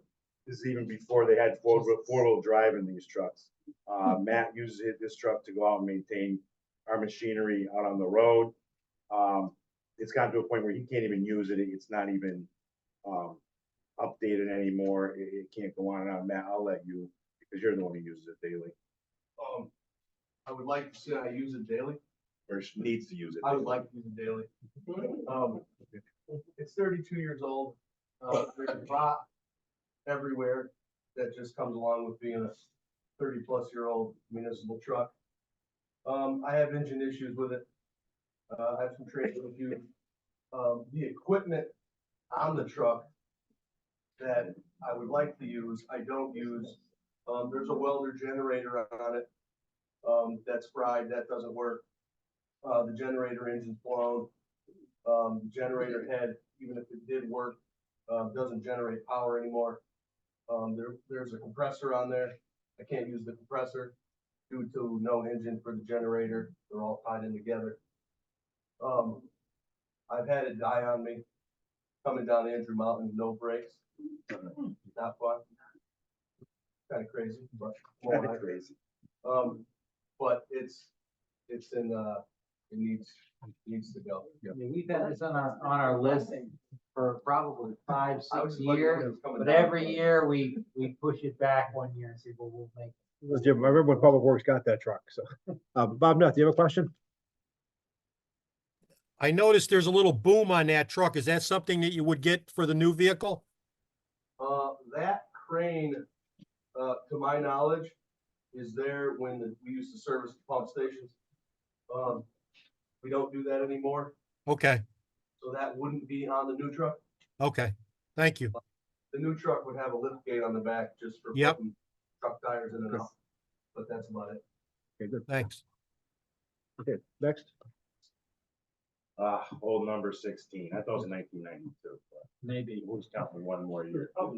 This is one of my, this is near and dear to my heart, but unfortunately, she's getting tired. Parts are getting obsolete. It is our biggest dump truck for hauling construction, and it's a frontline plow truck because it is our biggest and strongest. But unfortunately, it's time for replacement on it. We've done some repairs about 10 years ago. We did a larger investment to it. Did some frame rails on it, did some body work on it, but the parts are becoming obsolete, and it's losing its power and everything. She served us well, but What year is that truck? 1993. I thought it was 92. I could be wrong, Matt. No, it's a 93. It is 93. I've been saying 92 for 10 years, but yeah, it's a triaxle dump truck. It's our biggest one. She served us well. That's all I'll say. I love that truck. I drove that truck.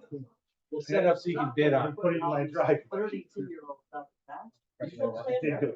Well, like anything else, you order that truck now, so she's gonna have to serve us for another 2 years. We're just letting things go now, but it's tired. It's tired. Okay, it's okay, Jeremy, it's okay. I shouldn't even show the picture. Should show the picture with me. Thinking about making a plaster. Okay, Jim, next item. Next item. Yes, sorry. Jeremy, your bucket. Just a 24-inch bucket. This is just the bucket portion. Jim pulled up a picture. It's just an attachment for a 190 excavator, just for more versatility on digging things, and just a replacement part on that. Concrete mixer. Concrete mixer. This is an attachment that goes on our skid steer. Our guys do a lot of catch basins a year at a minimum 100. And then when we're doing sidewalks, they're doing a lot of mixing. We will order trucks. Trucks are a minimum of a 5-yard minimum to order. So sometimes you pay extra. So we do a lot of hand mixing. This is something we think we can speed up productivity with and be more efficient mixing on the side of the road and pouring sidewalks with. Like, what's the capacity on that? So right now, we have the 49 mixer, we're about 5 bags of flip, yard, comes on a pallet, we're looking at 50 bags, depending on whether you that'll do a yard. And one, so a full pallet, you can do a full pallet in that, which is about your standard sidewalk. The 5 bags at a time when you're mixing the sidewalk by hand like that, you have to mix it running. So you get a good blend because you're doing 10 different boards, and you're trying to float everything out at once, and then you end up kind of having to babysit it for a lot longer because now you're waiting for it. And like Jared said, with it puts you in that, you have a hard time because when you have to do smaller pads, you can't order the truck because you need a 5-yard minimum. Even if it's a 5-yard minimum, part on top of it. So it kind of needs something, you need 2 or 3 yard boards. For efficiency and cost effectiveness. All right, I was just looking at this. We probably should have put this as a replacement, not a new. We used to have a curb feeder that went on the back of our dump trucks. And what it does is it feeds asphalt into our curb mold that makes the new asphalt curb up the road. I think the reason we put it as new is because we haven't been running it for about 5 years, but these guys are laying down curb and it could be exercise for the firemen instead of the weight room. They're shoveling 2, 4, 6, 8, 10 tons of asphalt at 375 degrees, currently standing in it right into our feeder. So I think this is just for efficiency, cost effective, versatility. Yeah, injuries too, but it's a pretty good thing to have. Okay. Screener. The screener. So I read it as grizzly bear screener, and I was going to ask about that. Oh, we get that too.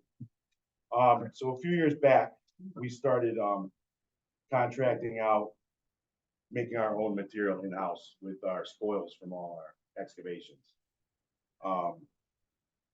The cost savings on it were astronomical. We did present some of the numbers a few years ago. I don't have them in front of me. This year, we're actually going to do it ourselves. So I think the cost savings are going to be more. And moving on in the future, we can screen some of the stuff that we're going to be making into a processed material ahead of time by using this and also using it during the season.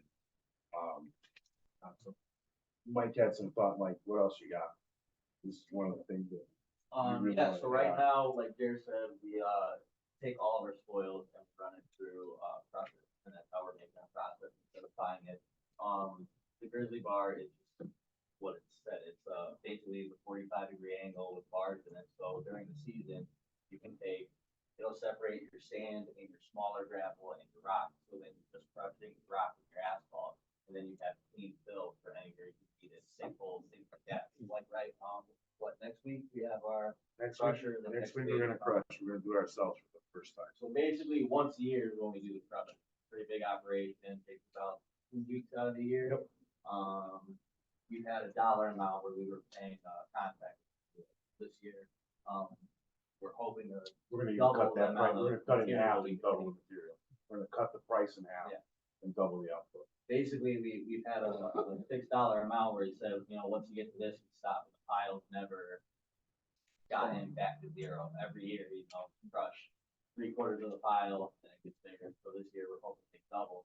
But this is, it's not powered or anything like that. You just come in with a loader and you dump your material on one side. It separates the larger rocks.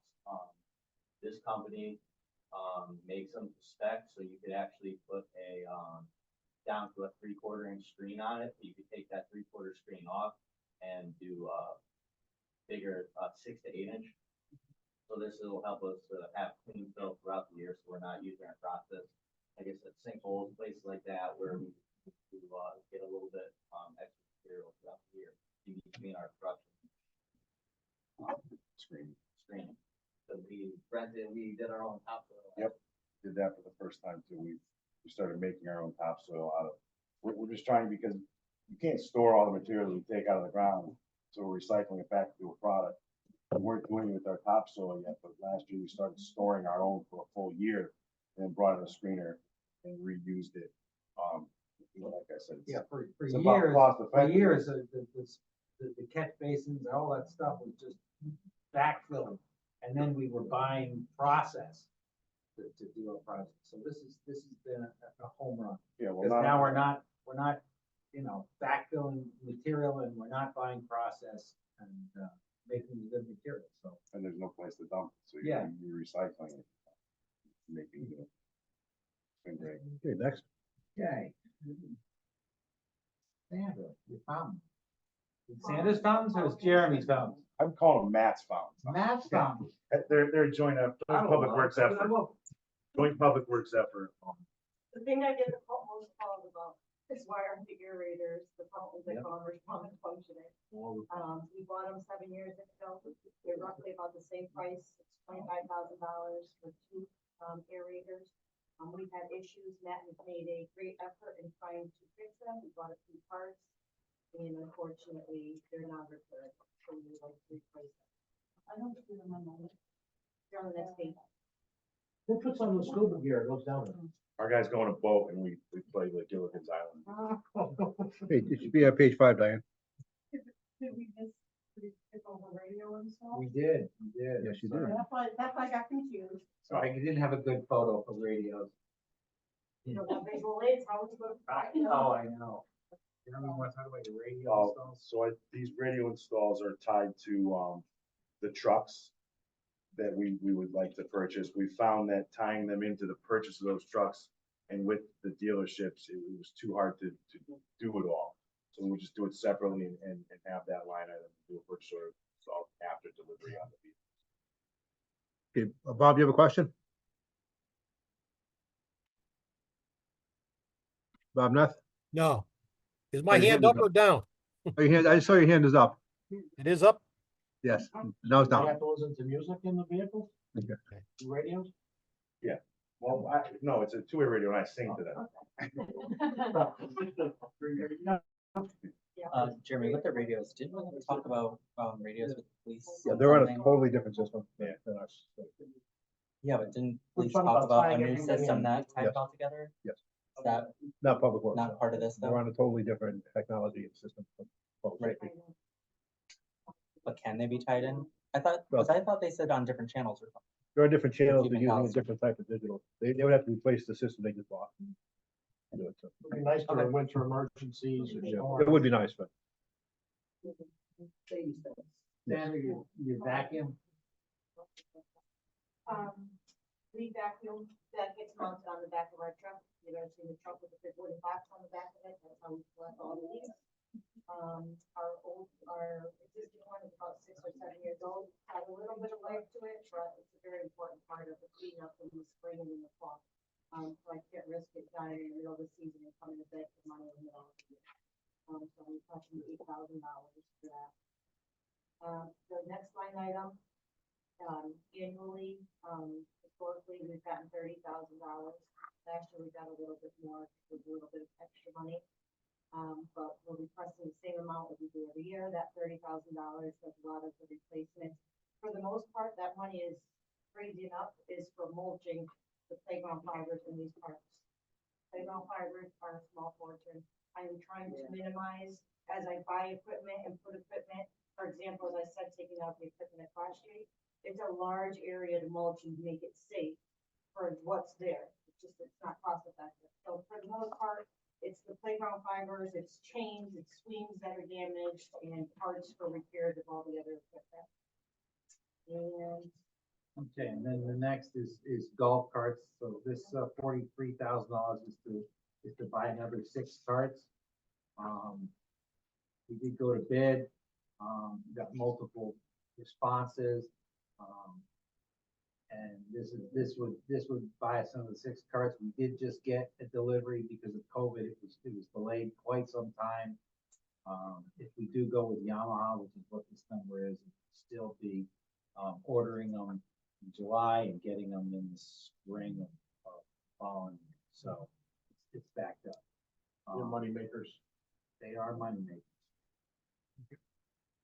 and you guys are playing 60 a year, just as, That's Just our continue. plan. Okay. That's our plan. how many cards total they have out there now? They're at like 41, Yeah, it's in the 40s. isn't it? We keep a couple extra We- just because they're breaking down constantly. If we got the cars we should have gotten, we'd be fine, right? Yeah. But now we're behind again because we don't get them. Okay, we have replace the golf, So, Bob Nutt, your hand is up again? I think he didn't take it down. Oh, you did take it down. now, No, it's done. oh, now it's back Now up. it's back up again. Okay. When you hold me to drink. Okay, Matt, you wanna talk about the golf truck? That truck, had what we would call like a catastrophic failure, over this winter. I think due to repetitive plowing, that truck has a rough route, some old roads, Hillside Ave. The frame on the passenger side actually cracked completely through, and the front end was kind of dropped about 5 inches. Cracked right behind the shock tower. And then the mount that goes into that was also cracked. Sway bar linkage, steering, major safety issue. I wouldn't repair that myself, for liability reasons, you know? And that's a frontline plow truck, and I don't think it'll ever plow again. And I will say it's not because of lack of maintenance or care. It's the golf course goes above and beyond things. Just the wear and tear of our vehicles through the summer. Yeah, when you sent me that picture, I'm like, oh, that looks way too. Yeah, that's the thing. They look like shiny trucks because the guys do a good job of cleaning them and taking care of them, but they still get the abuse of the weather. Yeah, plus the salt just chews them up. That's what Yeah, I happens. mean, we clean them with the salt terminator and they go above and beyond, but It still it's gets it. it's such a beating. That's what happened. Yeah. So that one, So the golf, course is also looking to buy some additional reels, for their greens mower. We bought a new, greens mower a few years back. And the second set of reels don't fit that machine, so they'd like a second set of reels. So that when, maintenance has gotta be done, or when there's damage to them, or if something goes wrong, they can continue to mow the greens. So that is that item. Next item is the $130,000. We put an amount in the budget every year for sewer rehabilitations, maintenance, point repairs. We have backups or overflows. And this is what we use to go out there. And it's not very much when you think about it, and it's $5,000 to $10,000 every issue. As the mayor has said many times, we've got one of the oldest sewer systems in the state, not the country. And a lot of clay pipe, a lot of construction going on, and it is causing pipes to slowly fail. They're doing pretty well, considering some of them are 130 years old. So that's a contractual requirement as well. Also, at some point, it's gonna have to go up. But we do have some money left over in the Veolia ICI construction bond we put together. Veolia up to the treatment plants, and we're using that money now. It's in the next couple of years. When that funding is used up, we're gonna have to start ramping this up, because at this point, the 130,000 barely makes us through the year, and all we're doing is emergency work. And we're not getting ahead of it. And I see next year you're projecting 333. Well, that's kind of what the contract kind of had us spending that money already this year and maybe even last year. But we're doing a good amount of work this year with that bond funding. And I'm hoping to utilize the connection fee account, from the, water pollution control, which has got a good amount of money, and start whittling that down a little bit, continuing doing work, while still maintaining enough, so if we had a catastrophic problem, I don't come to you and I say, I guess what, I have an emergency, I just spent $500,000 yesterday. So that's the plan. Oh, let's go back to that, Jim. I know we discussed it, and I agree. Can we use that account for this, number just under the contract, never mind extra? Yes, if we could, if we had to, yes. All right, well, when we get to the end, let's remind me that's an option, okay? Next is the, cooling tower up above our heads. So this is the, air conditioning basically for the building. It's used to chill the water that's pumped through the radiators in the summer to chill the building, and it's 40 years old, I guess. The and street department building? No, town hall. Oh my God. Town hall, so, yeah, no air conditioning, that's what Mike Mascot says, we patched it, we fiberglassed it, and he's nursed it along the last 8 to 10 years, and he says it's just totally shot, needs to be replaced. And since I'm coming to the town hall shortly, top priority. We're getting rid of the town. We gotta get into Salem School. Yes, we do. I gotta get the long-term school finance. We do, we do. That's, I believe, it. Okay, so any questions for Jim or Sandy or Jeremy? Okay, that concludes the capital projects portion. We've been here for 2 hours. So you want to take a 10-minute leg stretch? And we'll come back and do Public Works. I got one question. Okay, go ahead, Bob. The cooling is, the cooling tower is probably 30 years old. I remember when they replaced it. Also the triaxle, did you give did you say how long it's going to take to get a new one in? They're getting quicker. We're hoping it will be within the year. Okay. You know, I say that, you know, they are getting quicker, but they were taking forever. Yeah, my other point is that since we just had one burned up, where do we fall with that as far as insurance? Is the insurance liability on the town or the teenagers' parents? Or is it something you can't talk about? Well, we'll get paid by insurance, and they'll probably go after the others if they can. We just filed the initial claim with the insurance, and we're gonna see where they're at. You need to quote ASAP. You know that Joe Juvenile's set fire to one of our And trucks. is there a discount if you purchase 2 triaxles at the same time? Wish, Well, I don't know. I'm just asking the question.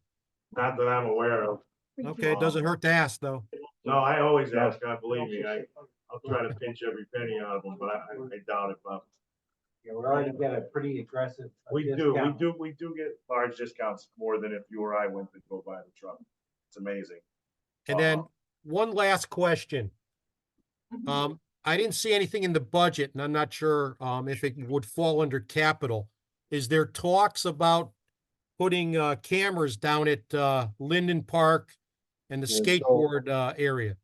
That's gonna come up Thursday night at the special borough board meeting. I'm gonna propose, we take money out of the town clerk's account for, Linden Park and, maybe also the industrial park while we continue to have police and IT come up with a plan. Speaking for myself, they've had 3+ years to come up with a plan, so I want to implement something like within weeks, not years, and continue to study the best path for the future. But to me, it's ridiculous that we can't buy a camera for 3 years. Yeah, you're right. Thank you. Okay, Why can't we keep? Well, so, wow, at Linden Park, there's no fiber, and there's no cell service. So it gets, but there are other options, you know, but it's, It gets really. Well, I also, Yeah. I just to fill you in, I've been trying to work with Jim to try to get the state to tell us how we could attach a conduit to the bridge. So we could Bring the fiber in. bring the fiber in, and I can't get anyone to tell us, can't get any of the. no, it's ridiculous. Because it also ties to the paving in that parking. Yeah, there's fiber at the industrial park, right? okay, it's 8:39.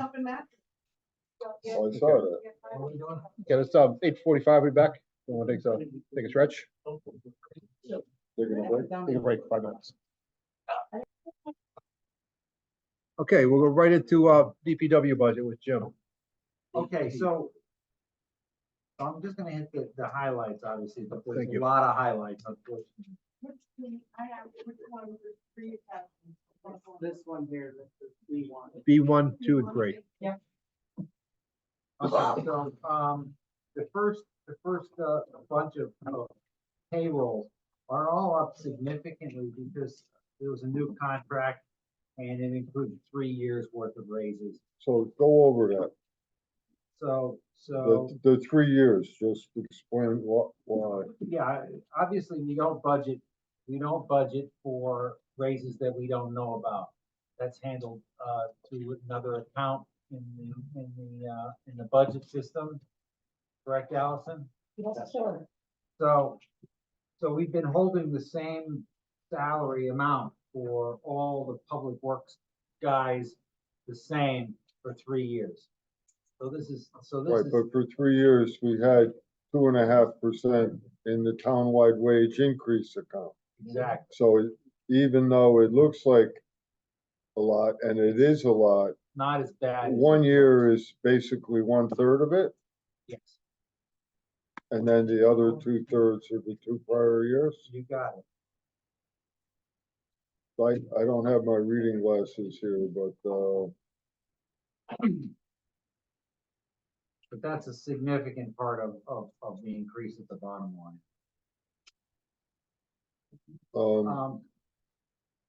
And then hold we on, have- hold on. Yep. Allison is, okay. So you've gone over all these numbers with Allison?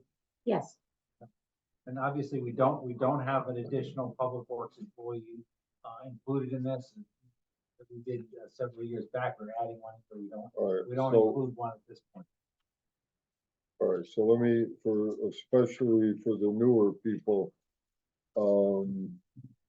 we started a tradition of not only improving, the equipment to convert the street department from a maintenance crew into a construction crew, which we've done very well at.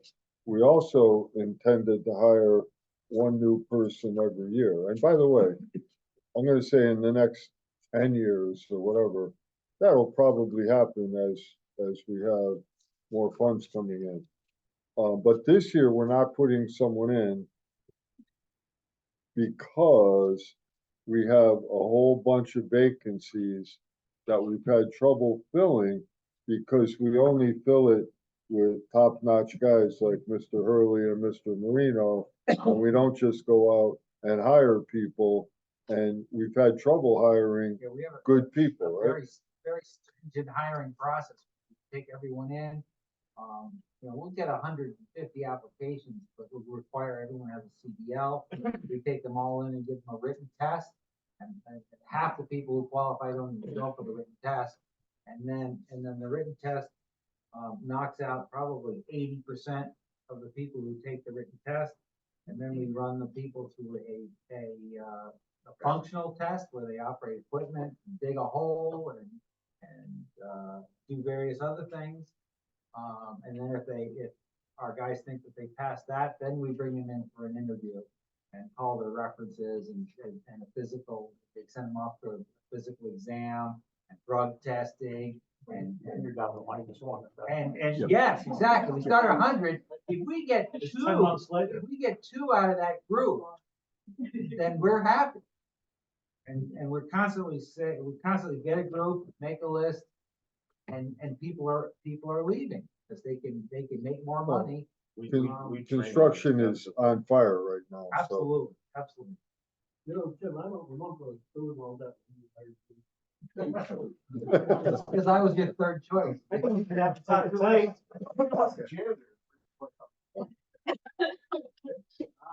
We should take the test once a month.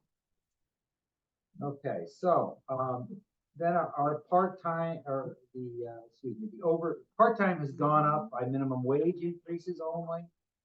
We've proposed no increase in staffing for services. Then there's overtime accounts. We've increased the overtime account based on the salary increases, so it's, although it looks like it's going up, it's not really.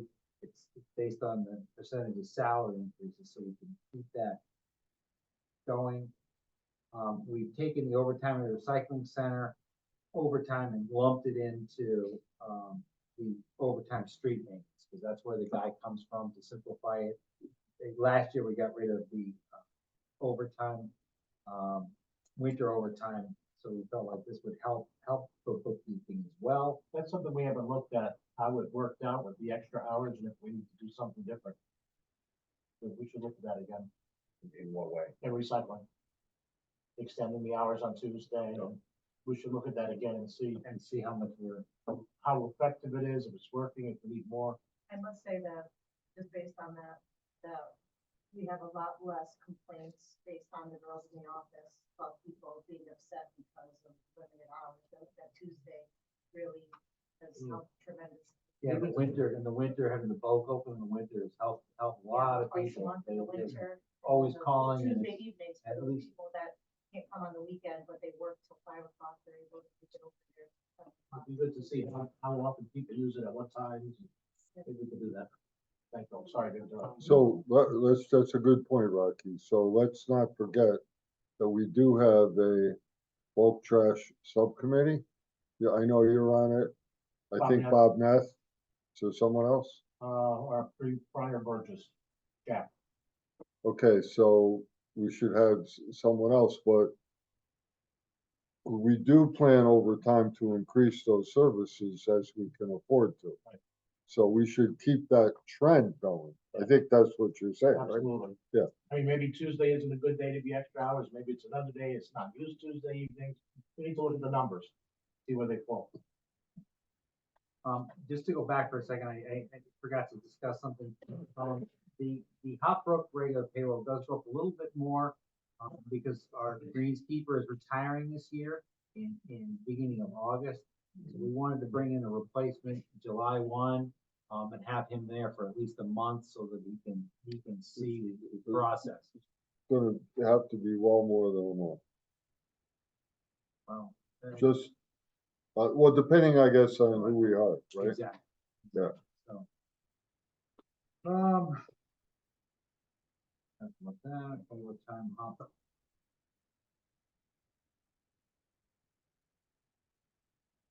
Uniforms is up due to the number of employees.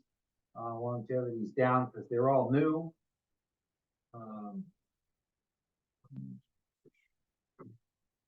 Sanitation control is up, porta potties, the cost of increase. Sandra's done a great job of bringing it down well below the state. What's the state number now for porta potty? 120 or something? And we're down to $100 or $95. So even though it's up significantly from where it was, it's a lot less than if we use the state bid.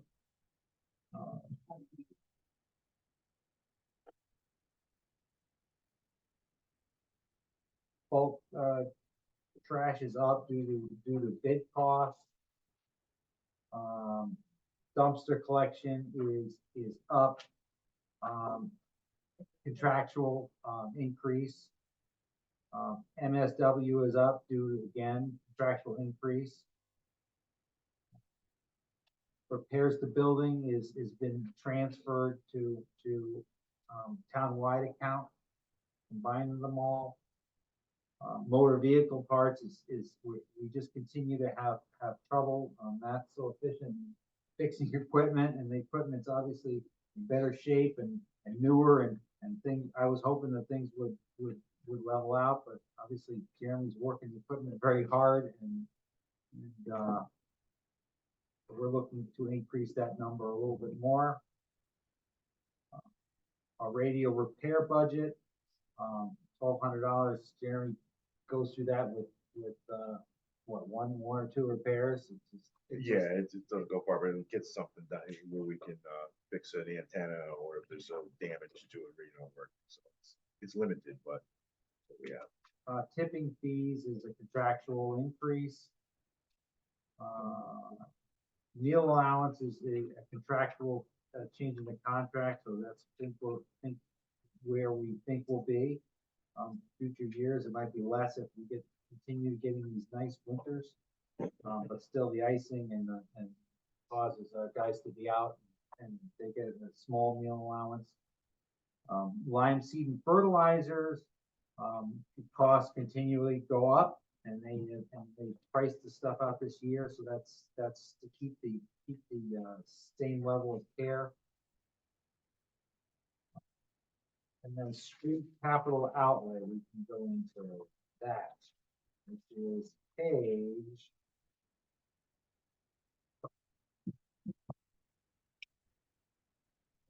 Page 9 of 14, I think.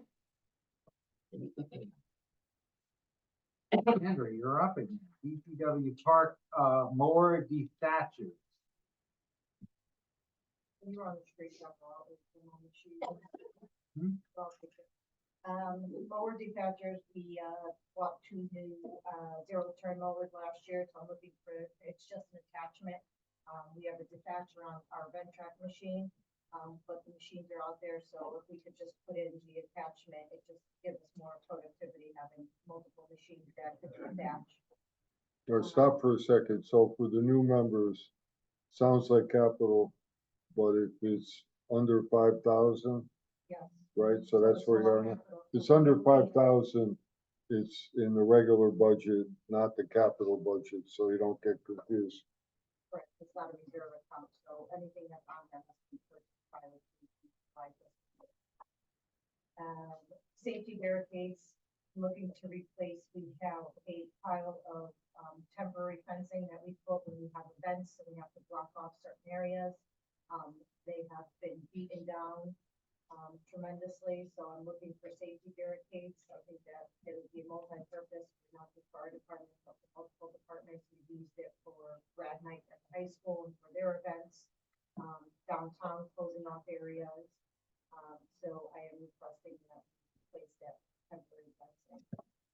Small equipment is to replace just wear and tear on our weed whackers on the park department side, weed whackers, and we have leaf blowers, which are heavily used throughout the entire season from April all the way to November, December.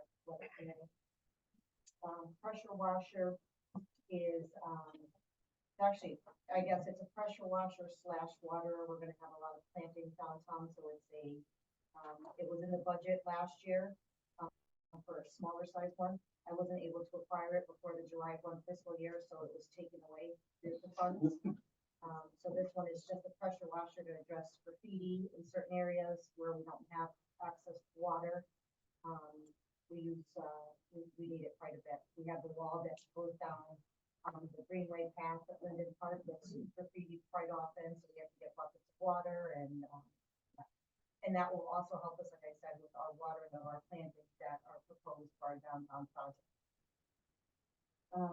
Jeremy, take it away. Skid steer wheels and tires. The skid steer is anybody's not familiar with it. It's the little machine you see out there with the little front bucket on it that scoops and stuff. What we found is our team goes out after we mill up the roads with our contractor and removes all the curbing with that machine. And it has either off-road or on-road type tires. We've been using the off-road tires, but we're wearing through them.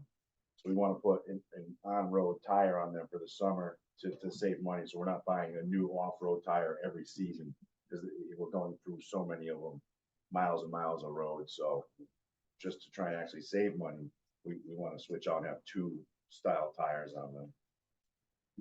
And I lost my page. What's the next one?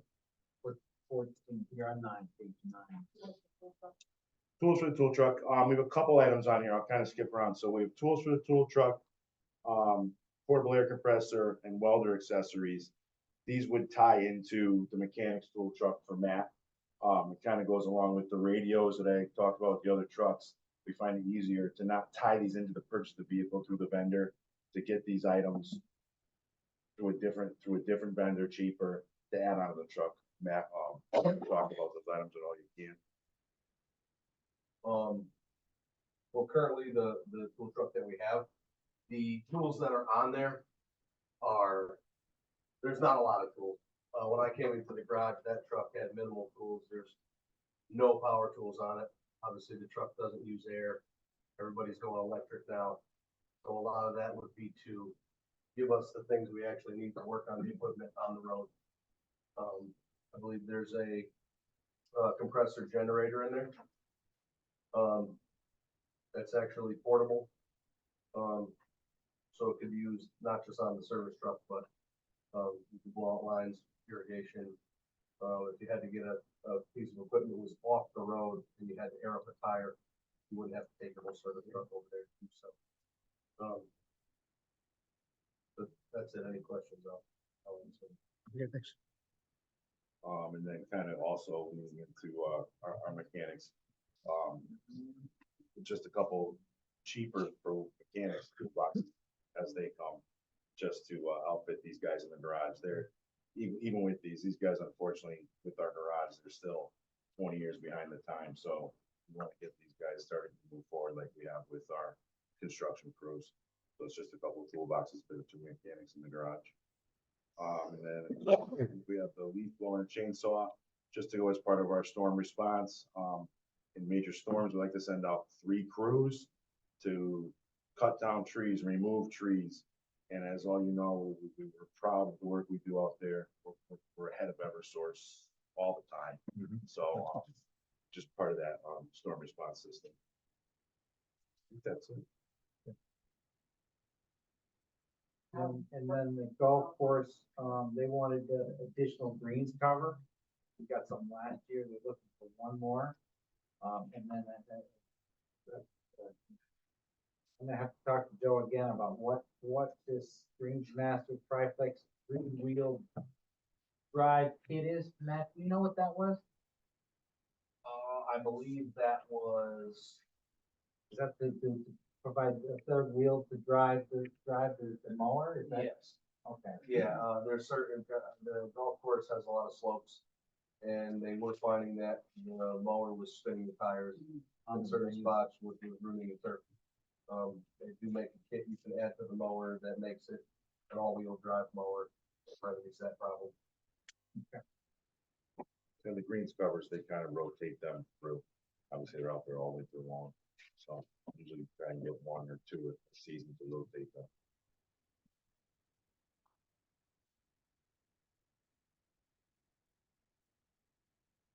So that's that.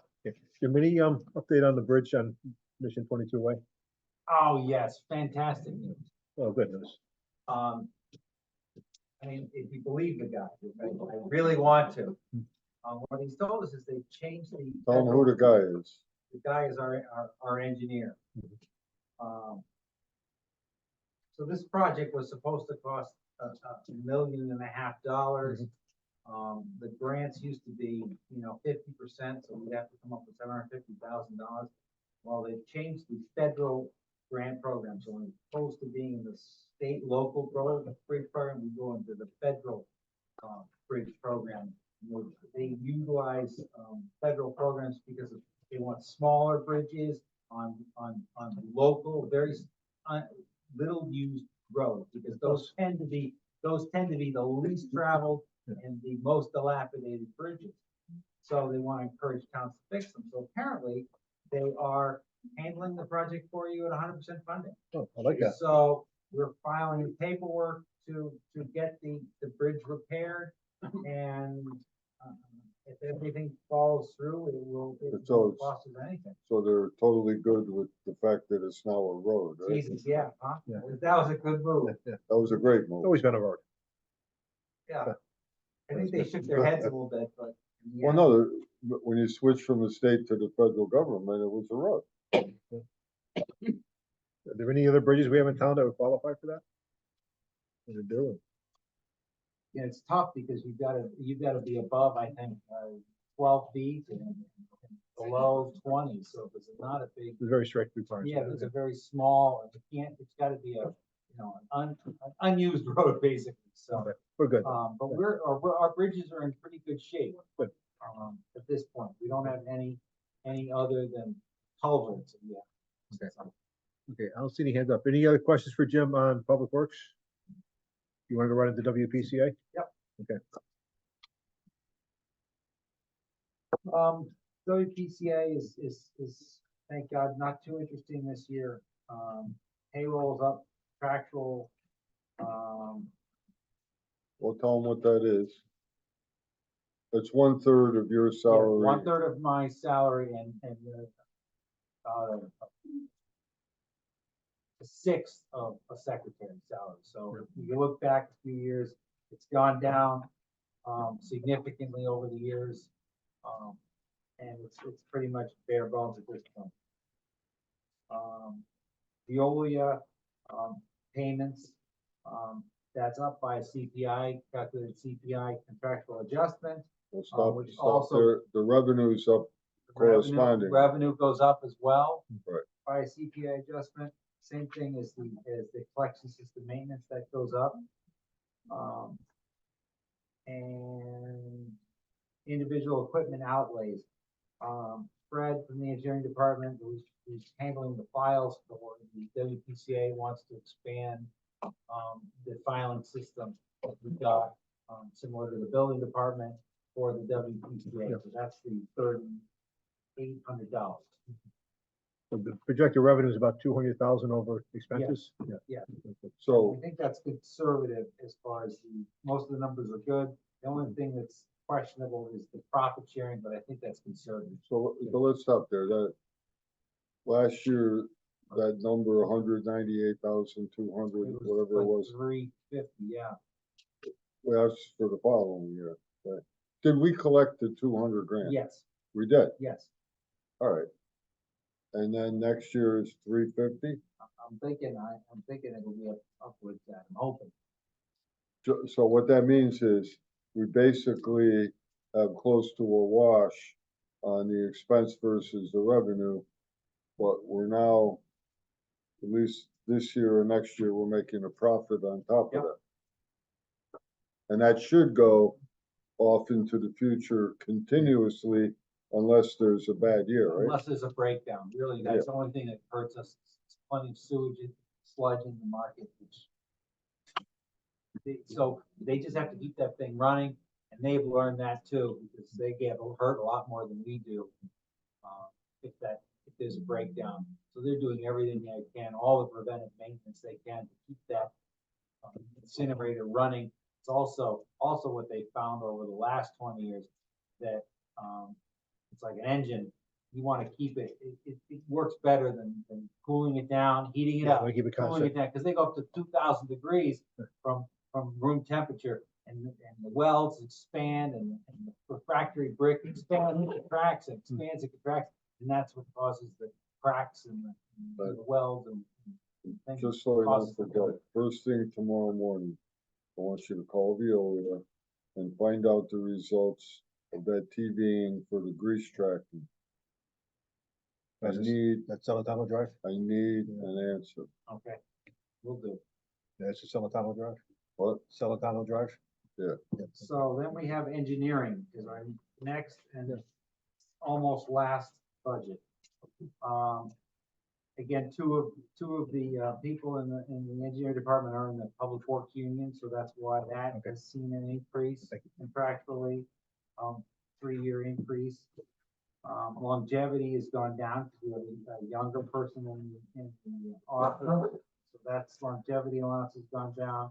Conference and dues, we're providing training to required training to the street inspector to get him certified.